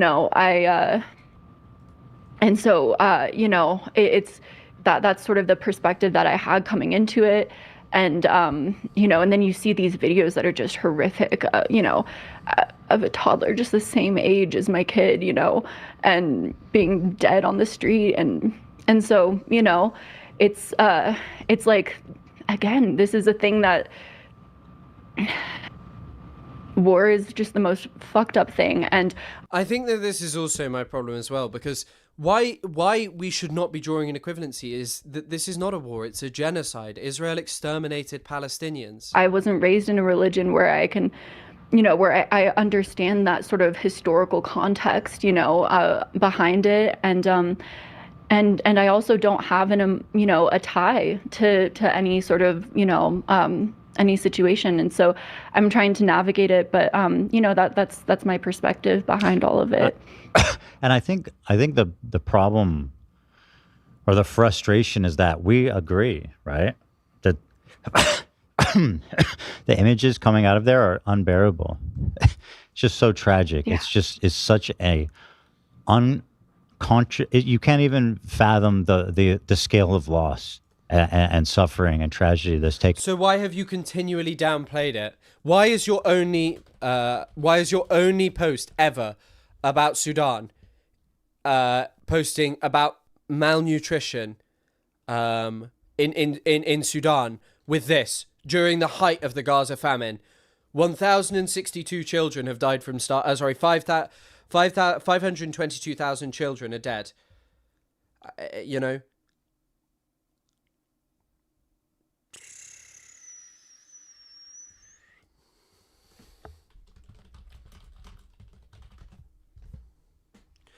And going, meanwhile in Sudan. I'm sorry, this is such a pathetic. Oh, it's 1,000. That's the total of deaths. More than 700,000 children, with 522,000 likely being killed. Yeah, it's just talking about the number. And it's not to minimize, but that's the only thing you've ever said about Sudan. And he sits here and acts as if, yeah, we're on the same page as you. You admit on your own TikTok that you have offended people, that the things you have said have not come across as actually believing or aligning with anything that you say in this, in when you give these sad, emotional spiels. In place in there, right? And this is not like Hamas. These are just like fucking regular people. And it tears me up too. I feel the same pain. I do. I saw that clip of you, crying over, I think it was a father and his son, and, being a father as well. And I empathize with you there, I can't watch it because it's so devastating. It's so devastating to see that stuff. And I guess it's just when I go all over the internet and everybody's calling me a Zionist, right? And everybody's saying, you support genocide, you want to kill babies. I mean, it's just not true. And it's just such an awful thing to say about someone. Wait, what did he just say? I think it was a father and his son, and, being a father as well. And I empathize with you there, I can't watch it because it's so devastating. It's so devastating to see that stuff. And I guess it's just when I go all over the internet and everybody's calling me a Zionist, right? And everybody's saying, you are a Zionist. You've openly admitted you espouse Zionist talking points. Saying, you support genocide, you want to kill babies. I mean, it's just not true. And it's just such an awful thing to say about somebody, and how am I not supposed to feel like prejudiced against when because Ethan, man, this is one of the most ridiculous. The fact that you cannot acknowledge that you yourself have said, actually, I've said some things that really come across as inappropriate and unacceptable. And I mean, you didn't even, we've spoken about this before, but you didn't actually confront fully what you'd said. We don't need to go over that again. But just not being able to see of oh, actually, I can't help but feel targeted when you yourself admit, hey, I've actually said some pretty bad things surrounding this situation, which apparently makes me so emotional. I've donated to the Gaza Humanitarian Foundation. I show that I do not have any knowledge or interest in what's actually going on there beyond criticizing people for anti-Semitism and fearing for my own brand. This video is just hard proof that what he was upset about is that people did very succinct and wonderful takedowns of him that put him in a situation where he didn't know how to respond, and so he's now finally got someone where he can bully into and has created a situation where she feels that her only option is to do this. And by the way, probably one of the reasons that she won't talk to me is perhaps because of that, which is okay, as I said. That's the conclusion. When I've been saying the opposite since before October 7th, right? But there's so I guess there's no justification. Perspective-wise, what's your? I mean, genuinely, we're having this conversation and everything. What's your outlook on everything that's happening? How do you see things going? Again, I don't know shit, but you've been covering it more than me. I'd like to hear kind of. My perspective is we should give more money to the Gaza Humanitarian Foundation, guys. My perspective is Yoav Gallan's a really good guy. It's a fucking insane quagmire. I mean, I don't know. Yeah. The best outcome I see is Hamas leaving, right? And then a joint effort from Arab countries, America, Europe, who are willing to invest a shitload of money in rebuilding the infrastructure, bringing it back into a place that that can prosper. That's respectful. Yeah, could prosper and respectable. Rebuild it in a beautiful place, not a hotel for Trump, obviously. Like this is by this could be, you know, by the UN, by the Arab League involved. Can prosper. That's respectful. Yeah, could prosper and respectable. Covering it more than me, I'd like to hear kind of. It's a fucking insane quagmire. I mean, I don't know. Yeah. Yeah. The best outcome I see is like Hamas leaving. I love how that's his first thing that he says, Hamas should leave. Like that's genuinely, and that's just what the problem is with Ethan Klein, that he genuinely believes that Hamas are the main problem, that's the issue. He's unwilling to confront what Israel have done and what they actually are as a genocidal, racist state from the very underpinning. Right. And then a joint effort from Arab countries. What Arab countries? What countries ruled by brutal authoritarian dictators who ball-lick the Western Israel? That's who should be taking over, guys. That's the best that Palestinians could hope for. They can't control their own politics because they'll just elect Hamas rather than confronting that it is the Israeli occupation that is the problem, that it is the Israeli settler colonial project that is the problem. Genocide of the Palestinian people is the problem. Fixing it is nothing to do with bringing in Arab dictators governed by the UAE, the people responsible for the genocide in Sudan that apparently you cared about a few months ago when you could use it to downplay what's happening in Gaza. America, Europe, who are willing to invest a shitload of money in rebuilding the infrastructure, bringing it back into a place that can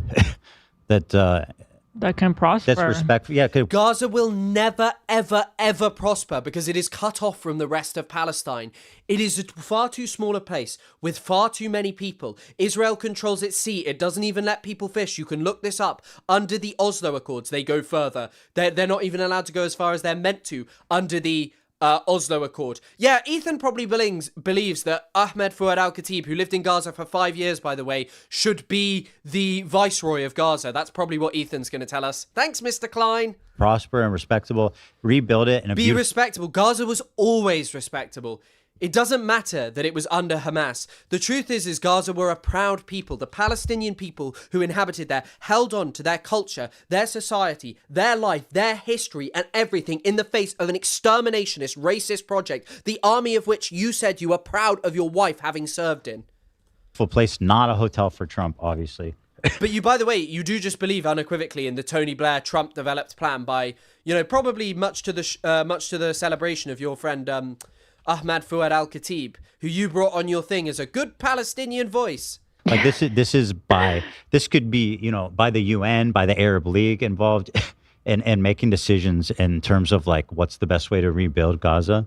That's the best way I see it. But like honestly, there's no good solution. What do you think should happen to the Palestinian people?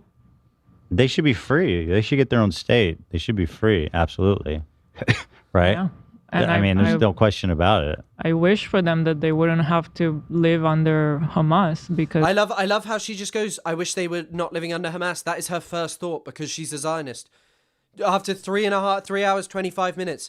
Do you not think, like, Ethan was upset. Ethan was upset about someone talking about anti-Semitism and Islamophobia, but does not see the crap that he is spouting here. After Israel has just genocided Palestinians, after Israel destroyed Palestinian history, culture, and society, wiped away everything, and the first thing you go is, it got to be shit from Hamas. They don't care for them.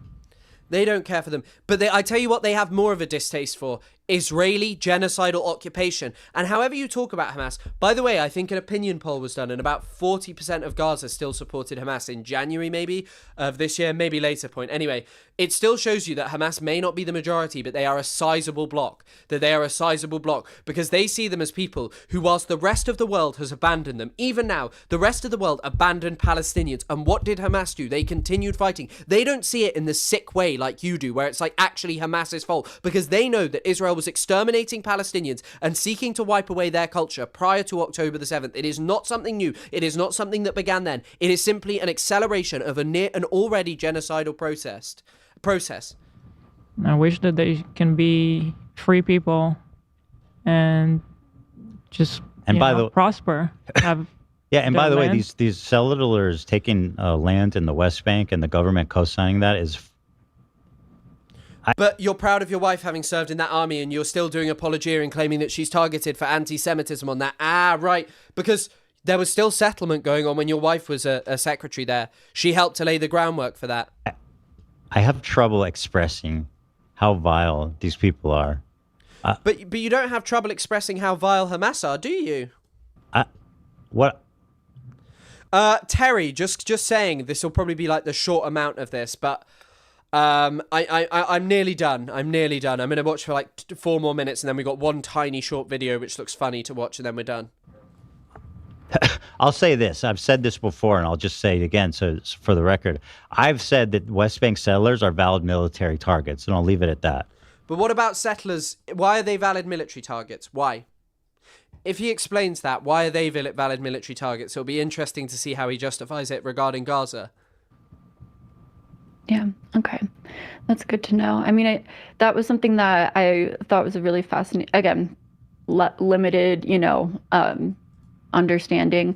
I did really like listening to the Throughline podcast, and that was one episode on settlements that I found really interesting. Again, they're just evil. I mean, these people are just evil. They're just they're just like Hamas, but for fucking Jewish supremacy, right? They're worse than Hamas, because however you feel about Hamas, whatever you think about Hamas's crimes and and the things that they have done and their authoritarianism, it requires a far larger degree of hate to continually deny people self-determination than it does for people who are denied self-determination, who are subjected to a military occupation, to pick up weaponry and resist against you. That's what they're doing. It's just evil. So like, yeah. And I've always had that. It's funny, if you go back to these 15-year-old accounts that everybody calls me a pedophile for, there's comments in that account of me saying I don't support West Bank settlers, and that I believe in Palestinian statehood, and like these are opinions that I've been. But there's also you saying that you don't like criticism of Israel, right? I'm gonna call it there, because I don't think there's actually. I'll just check if I had any things. Actually, you know what? I'll Pressing consistently since the beginning of any footprint I have on the internet. So it's just been a wild thing, man, to see how I've been treated in the wake of all this happening. Yeah, settlers are valid military targets, but Israeli military who observe the Gaza border aren't valid military targets, right? Like, was Hila a valid target? And thus what do people rightfully upset about her? And it was in a private account too that I never thought anybody would ever read. I had no reason to ever exaggerate my support for Palestine, which is what people. Yes, you do, because you had to assuage your feelings about where you were and the country you were in that was at that time exterminating Palestinians and denying their right to exist and live in their homeland. The country did the same then, and it does the same today. Excuse me, by the way. They just say I'm lying. And you are just still assuaging your feelings today. You don't care about any of this. You don't care about changing. You literally went on your little perverse TikTok campaign to make people think you'd change. It's like there's no winning, right? There's no winning. And this is, this is the kind of what... Yeah, I mean, I feel like in some of this situation, maybe, I feel like that's, some of my statements have been taken that way too. And I think, it's like, there's a middle ground, there's people where that happens on the really extreme end. There's people that are treated really well online and are just beloved by everyone. And then there's sort of a middle ground where it's like being online. Okay, yeah, this is kind of the end of what I wanted to talk about with that. Yeah, I mean, I'll probably upload like a clipped version of that. I've just been recording for 3 hours and 17 minutes. I need to get off this shit very soon, but we're going to just watch this.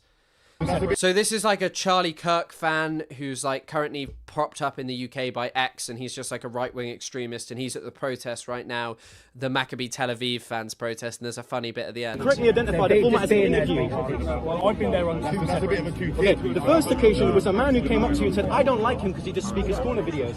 The second gentleman assaulted me for no reason as I tried to ask him a question. The third time that you're now using... No, I am not. He's gonna have to arrest him and then he's gonna have to sue you in court, isn't he? I'll take the arrest. He'll sue the shit out. Yeah, arrest him and then he'll sue you, isn't it? Yeah. So he's arresting young Bob for breaching the peace when he didn't. Yeah, laugh at it, Bob. Take it, mate. We'll take it. Speak up your chest, you young Christian soldier. Yeah. Young Christian soldier. Bro, you are literally just someone who appeases far-right weirdos on the internet. You are by no means in any way a soldier. And him man wanted to talk to a Christian, that's what it was. What is wrong with that? So we're not allowed to have religious discussion because it's breach of the peace. So religious discussion, people, is breach of the peace by West Midlands Police. Breach of the peace is religious discussion. Religious discussion is breach of the peace. Bob, fuck off. We'll take the arrest, gentlemen. Oh, come on, don't fuck up now. Oh, wait, we might just have to watch this. Liberate England! What a little virgin. Free. Liberate England from what, you racist little fucker? Right, anyway, that's going to be the end of today's stream. Thank you for coming. That was a long-ass stream, nearly 5 hours. Thank you all for coming. Only 3 hours on here. I hope that you have a lovely rest of the day. Yeah, thank you all for coming. They actually are. Essentially a... Right, anyway, that's going to be the end of today's stream. Thank you for coming. That was a long-ass stream, nearly 5 hours. Thank you all for coming. Only 3 hours on here. I hope that you have a lovely rest of the day. Yeah.